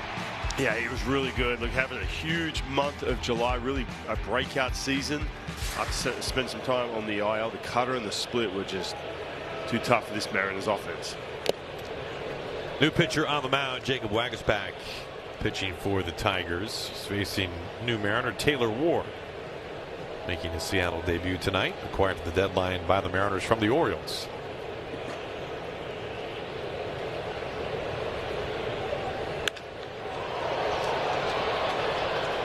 That's a center field. Clark underneath it. Well, you know, everybody's got Jimothy on the mind. Everybody's looking out for our favorite raccoon friend. Tomorrow, Hypen, did you know it's Jimothy night here at the ballpark? Wait, tomorrow? Tomorrow night. I had no idea. So, we are giving away Jimothy rookie cards. Everybody who comes through the gates, there's 20,000 of them. This is what it'll look like, okay? But then what you do is you have to take it out of the protective sleeve, just like when you were a kid. Okay. Now don't put it in your bike tire. All right. So now you take it out, and then what you see on the right is what it looks like when it's handed to you. And then when you flip it around, this is the front. Now you might be wondering, well, why do we go through the work of taking it out and flipping it around? Because not every Jimothy card is created equally. There are a lot of the standard ones, but now we're talking. There are 100 silver cards on the right, and what you see on the left, the 1-of-1 gold Jimothy card. Hypen. I know it exists because I held it in my very hands today. So someone's going to get that. It's just random. Yes. Someone will open their Jimothy card, right? They will get this when they come through the gates, and they will open it up, and when they flip it around, one of them will say, congratulations, you have won the 1-of-1 gold Jimothy card. Make your way someplace inside the ballpark to pick up your prize. Your everlasting gobstopper? No. That Willy too. Wonka? That as well. No. Is that what it was? Everlasting jawbreaker? What was it, guys? What did Willy Wonka give everybody? I'll be honest, I get some real heebie-jeebies with that movie. Really? Stop it. Yeah, I'll admit, I kind of do too, Age. No. Yeah, sorry. It's highly disturbing. Yeah. What? I wouldn't bury it like that, but it is a little. It is a little EBGB-ish. Are we talking like the original? Oh, there's no chance I was seeing the next one. Okay. Yeah, after the first one. Come on, it's terrifying. It is. So somebody's going to get a gold card, whether you like Willy Wonka or not. We don't care. That's the big prize. But the silver one's not bad. Only 100 of those. So why wouldn't they just have it in the sleeve, the 1-of-1? Is that I think there's security reason? Yeah, I think there's that. I think the Mariners are trying to protect the gold card. Yeah, protect the corners for PSA grading later. PSA grading. What's in a protective case? I'm guessing. Is that right? The 1-of-1. Yeah. Take it out and straight into the protective case. I think you want it to be a gem mint, obviously. Cole Young is aboard. All the while, young Jimothy hanging around town, has no idea. By the way, worth noting, the Mariners reached out to the Ballard family who got the video of Jimothy, and the photo on the front is taken from a screen grab of baby Jimothy. Really? Yeah, so this is as authentic of a raccoon baseball card as has ever been made. Wow. Mariners are hoping that Jimothy can help bring some runs to the table. Shutout through 8. Maybe baby Jimothy's got some ribbies in him.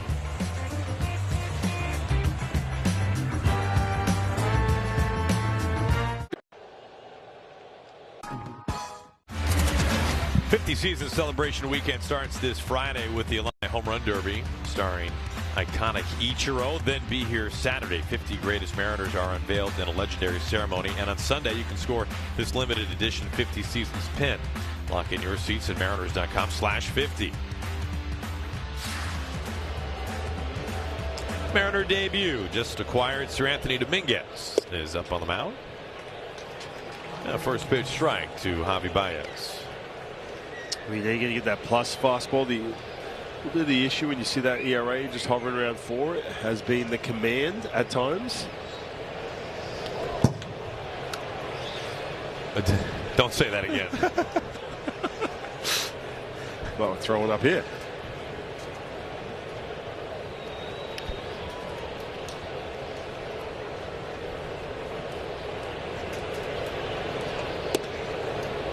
Just missing down and away, 2-1.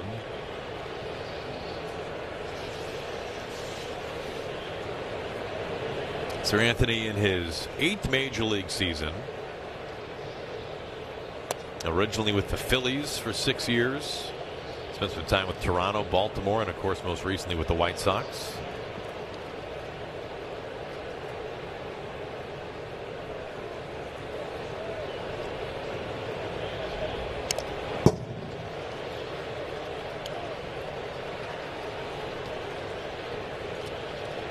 Three and 2.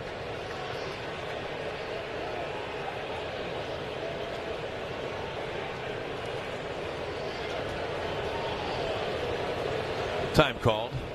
It's a little weird, just a little, that he's wearing Castillo's number. Yeah, I guess so. Yeah. I mean, yeah, maybe the first time. Just the first time, maybe.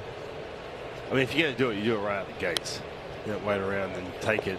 Well, what I mean is, like, the very first time you mean just looking the appearance. at it, yeah. I mean, you get used to it. I mean, if that's your number, that's your number, and if it's available, then you wear it. I wonder if Castillo has his number in the White Sox union. Challenge coming here from Baez. The pitch is called a strike. The batter's challenging.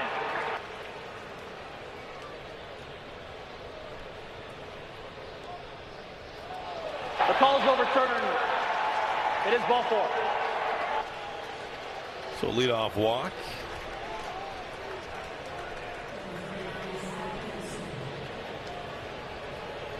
It is kind of interesting when you look at the Castillo deal that sends him to Chicago. He is going to the White Sox under remarkably similar conditions which he came to Seattle. Going to a young team. Off the glove of Cole Young. Baez the turn. McKinstry's had a big night. 4-hit game. Pardon me, 4 times on base, a 3-hit game. Got him on the corners. Castillo goes to Chicago, a young team thirsting to get back to the playoffs. Yeah. Obviously not as long of a drought as the Mariners had. And Castillo is seen as the guy to help anchor a rotation. Very much what he was like seeing when he came to Seattle. Yeah, I didn't think of it that way. I think, though, the difference was we got him in the absolute peak. Sure. When the stuff was electric. And we saw that, obviously, that game 1 of that Blue Jays series. McKinstry taken off right away. This is fouled off by McGonigal.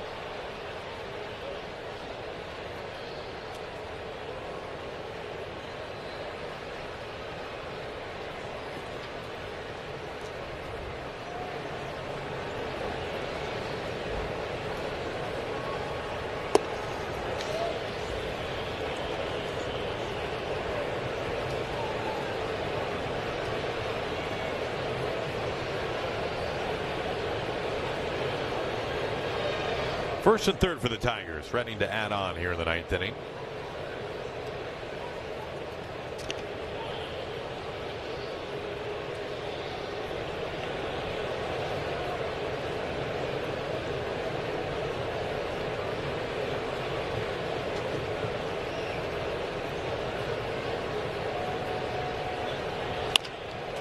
This ball is flagged down by Young. A little lob toss to Naylor. They get the first out of the inning, but Baez, who reached on a leadoff walk, comes around to touch home plate. 5-0 Tigers.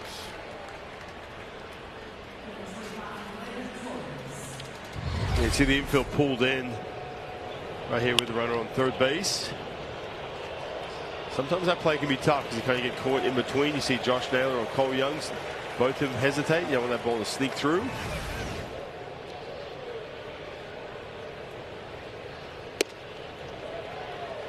Strike one, Gleyber Torres.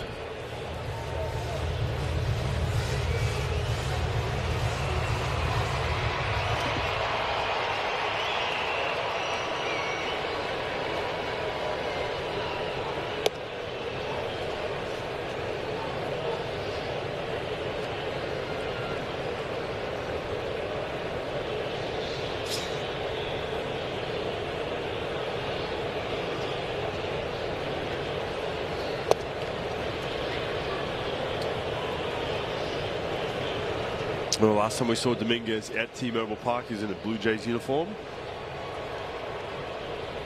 To the American League Championship Series against the Mariners. Gets a swing and a miss there on a fastball middle away. 2-2 on Torres.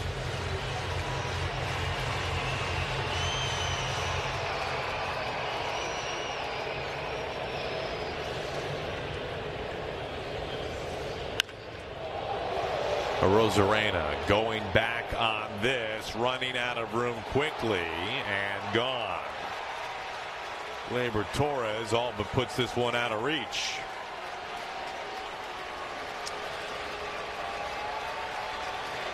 Well, it's a tough way to start your career with a new team in a Mariners uniform. Yeah, the fact that you had a need for a need type of trade too. You left the White Sox, they're still in it. Obviously, it wasn't like they were stripping down. You go to a new team, you try and press that reset button a little bit.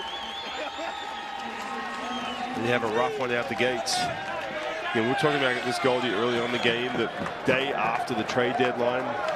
He had that new energy in the clubhouse, but man, getting shut down by Troy Melton early in this game and then struggling, the Tigers piling on. Just a hanging breaking ball. Up into that Tigers bullpen. This is out to the gap in right center field. Dingler the opposite way, and Dingler homers. Tigers go back to back. 8-0.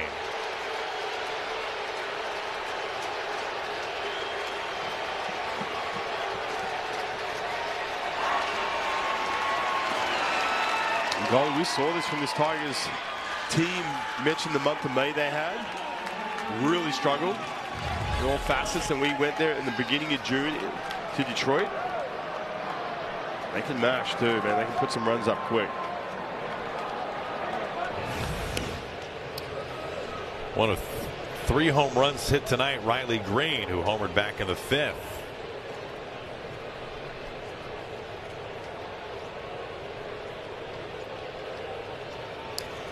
Troy Melton is far from a household name, especially outside of the great state of Michigan.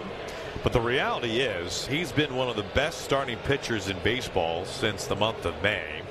And in the month of July, in 5 starts, Melton allowed a grand total of 3 earned runs. So unless you were going to suddenly be the team that figures out Troy Melton, the Mariners were really going to have to pitch with him. For sure. And they haven't been able to do that tonight. And the Mariners haven't scored a run. Yeah, you mentioned some of the numbers he's put up. I mean, top 5 in a lot of categories, one of them being the ERA, not to mention the run he's been on. By the way, too, he's a guy who started the year on the 60-day IL with an elbow issue.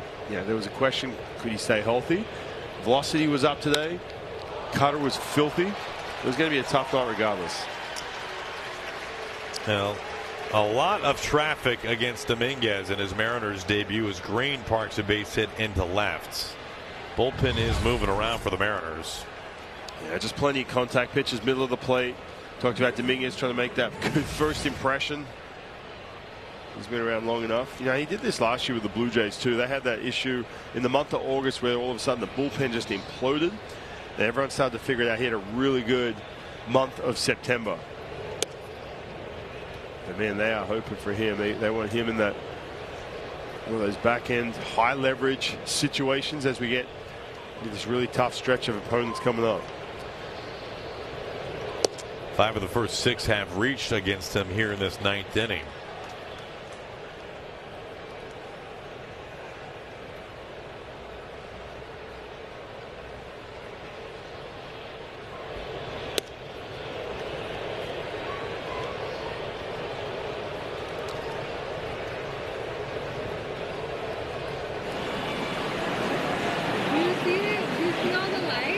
The tough thing too here is the Tigers. A.J. Hinch had his closer Kenley Jansen up and warming, and it looked as though if the Mariners were able to hold it to a 4-0 deficit, that Hinch would have gone to Jansen in the bottom of the ninth, even though it was not a safe situation.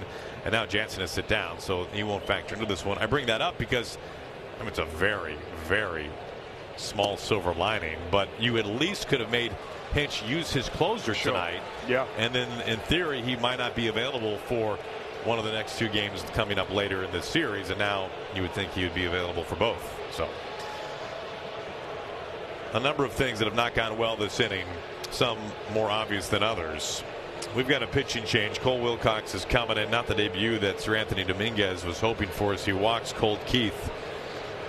We've got a pitching change here in the 9th inning.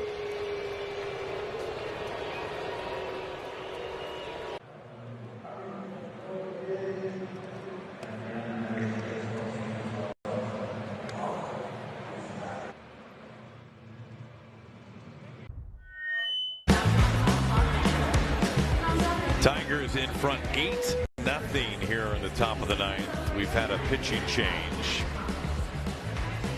Dan Wilson and the Mariners right now 3 games outside of first. The Astros winning today at home against the Blue Jays. The Rangers winning at home, walking things off against the Giants. Cole Wilcox on the mound now, replacing Dominguez. Yeah, tough debut for Sir Anthony Dominguez, trying to make that impression. Hands the ball off to Cole Wilcox.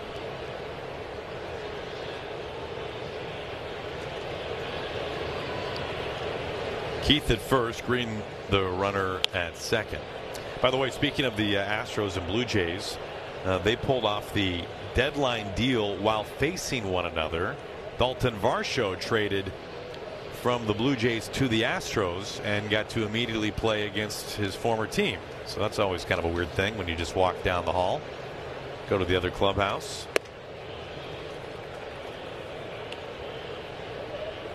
Was that game 1 of that series? Yes, it was very similar to Ichiro to the Yankees when the Yankees were playing the Mariners and Ichiro was traded. Wilcox gets the strikeout to Torkelson. 2 outs.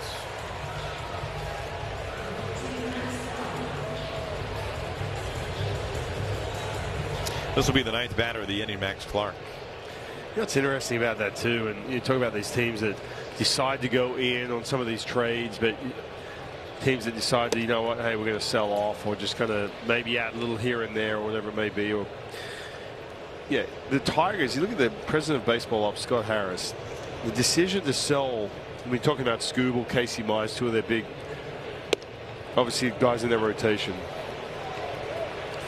That decision wasn't made until after Wednesday's blown lead loss to the Orioles in Scooble's last start. It's like that one game kind of make or breaks how you're going to go about it, because the Tigers have been doing some really good things leading up to this point.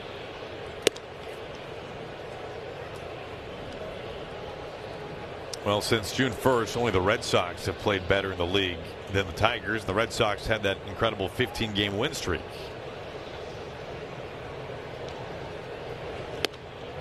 Two and two. So I was thinking Dalton Varsho must have put on a show. The Astros like, we need that guy right there. Bring him to us. Varsho, a free agent at the end of the year.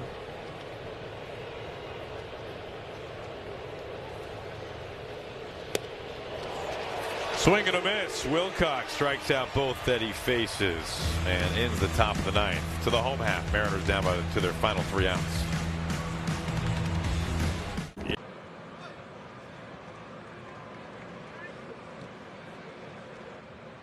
The jock in the box.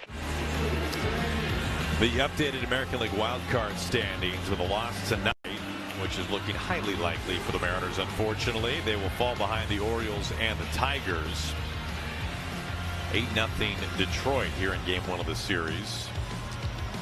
How about the Orioles, by the way, trading away their former #1 overall pick, the beacon of the rebuild, Adley Rutschman, Oregon State's own, and not only trading him away, but dealing him within the division to the Red Sox. That was a shocker, that one.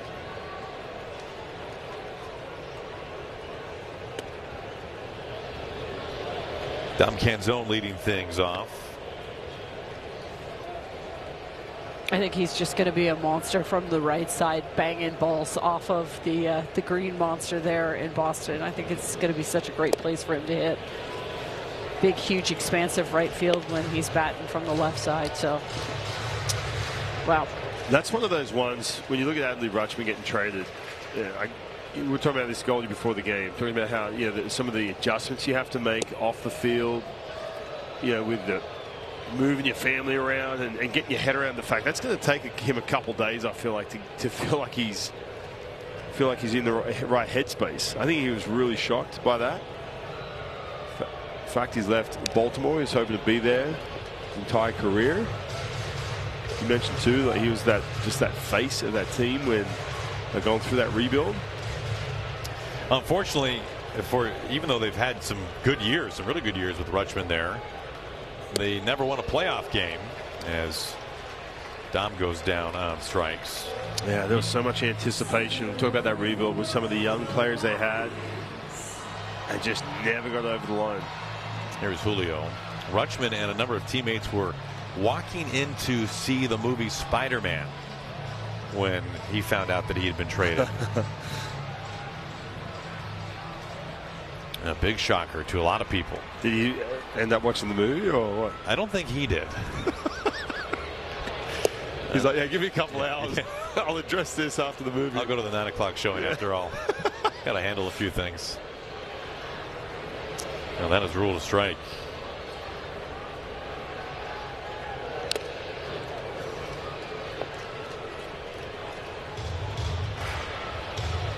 Gilbert Diaz out of the bullpen for the Tigers with an 8-0 lead, blowing absolute gas here. Nearly triple digits ahead, 0-2 on Julio.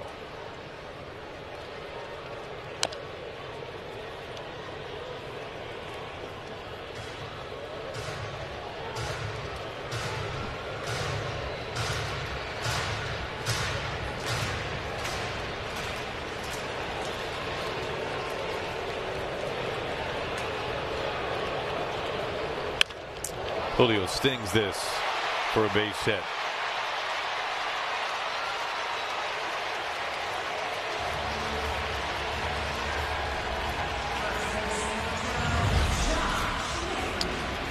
You see this plus velocity at the top of the strike zone, keeping the hands inside, driving that ball to right center field. You got Julio, Josh Naylor, Cal Raleigh. That's that part of the lineup we know. We've been saying this all year long. Get hot and this team will be in really good shape. 4 hits for the Mariners tonight, all singles. We know the Tigers have been playing well, but if you look at the way that the rotation lines up for the Tigers in this series, you've got Melton, who went tonight, who dominated, 7 scoreless, just 3 hits. Bullpen day tomorrow, and then one of the great arch rivals in recent years for the Mariners, Framber Valdez, will be going for the Tigers in the series finale, day baseball on Thursday. So you will have to get it done tomorrow against the bullpen day, which is certainly possible. Bullpen days feel like they kind of go one of two ways, either really great or really bad. Right. And then Framber, the overall numbers this year aren't up to the level that you expect from a guy like Framber Valdez, but we know how much of a problem he can be. I feel like A.J. Hinch loves a bullpen day. Talked about that a couple years ago when they traded away some of their starting pitchers. They're in sell-off mode, and all of a sudden they were on their way to the postseason. That's pretty much what they had to do down that entire stretch in the month of September. You may see the same thing this year. You're right. Visit up to the mound before Cal Raleigh bats. So a single followed by a walk. You know, I bring that up because you're in a position really where you have to take advantage of the home games if you're the Mariners. The Mariners have struggled so mightily on the road. It's really since the beginning of June in particular. You haven't won a road series since then. Unfortunately, even though you have a nice long homestand, you're playing 3 really good teams. Yeah. Now, you took a series against the Twins. You are 2 outs away from being down 1 game in a 3-game set against the Tigers. And then you got the best team in the league in the Rays coming to town after that. So If you want to win this series, you got to go against get a win against the bullpen day and then against Framber in the finale.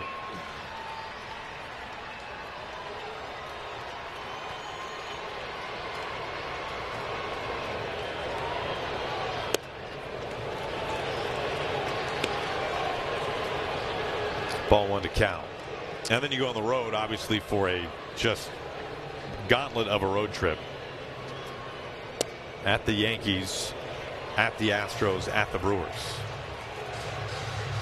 2-0. So you got to take advantage of this homestand.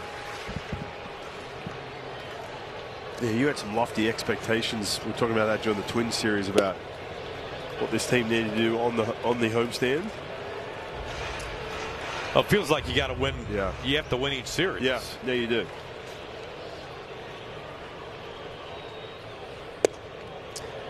And we saw the wild card standings. Although the Mariners aren't that many games out, they are that many teams out. Right? It's a stacked field of teams that are in it. Even teams that were sellers at the deadline who are in it.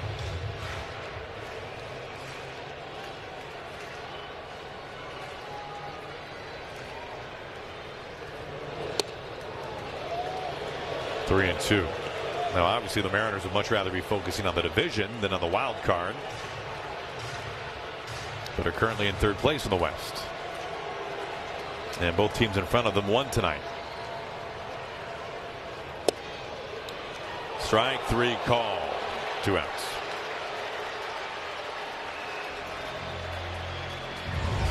This top breaking ball. Bottom of the strike zone. Cal gave up on it.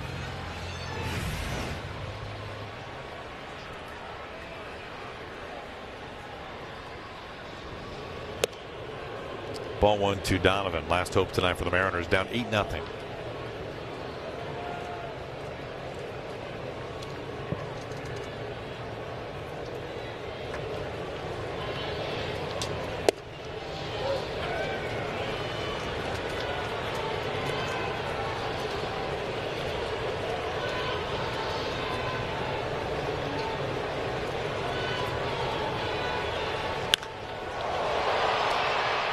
One and two now.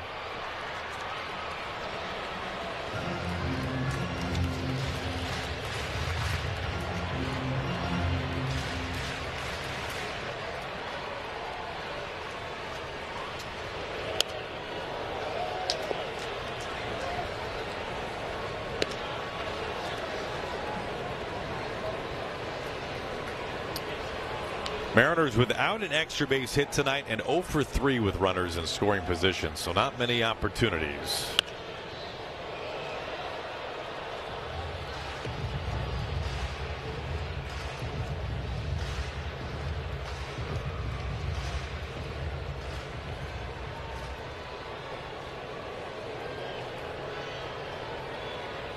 Another 1-2. Another foul ball.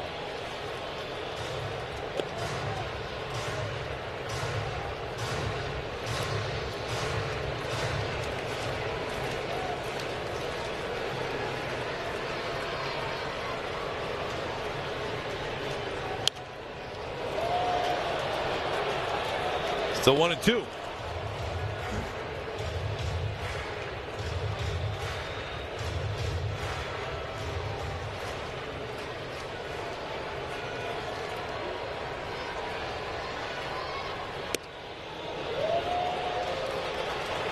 Missing at 99.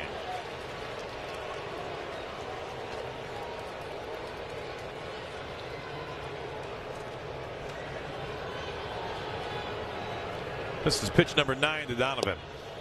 And a challenge coming from Dingler, and this might end the game. Let's find out.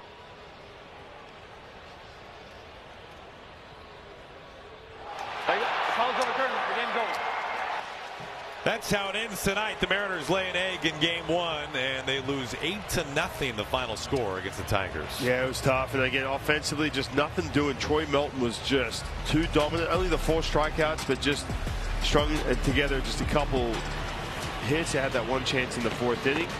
But the tough thing that stands out to me is the guys who you bring over in the trade. When you look at Taylor Ward, bottom of the lineup, no hits, and Sir Anthony Dominguez. But go get him tomorrow. 8-0 Tigers take game 1. Mariners post game 2 minutes away.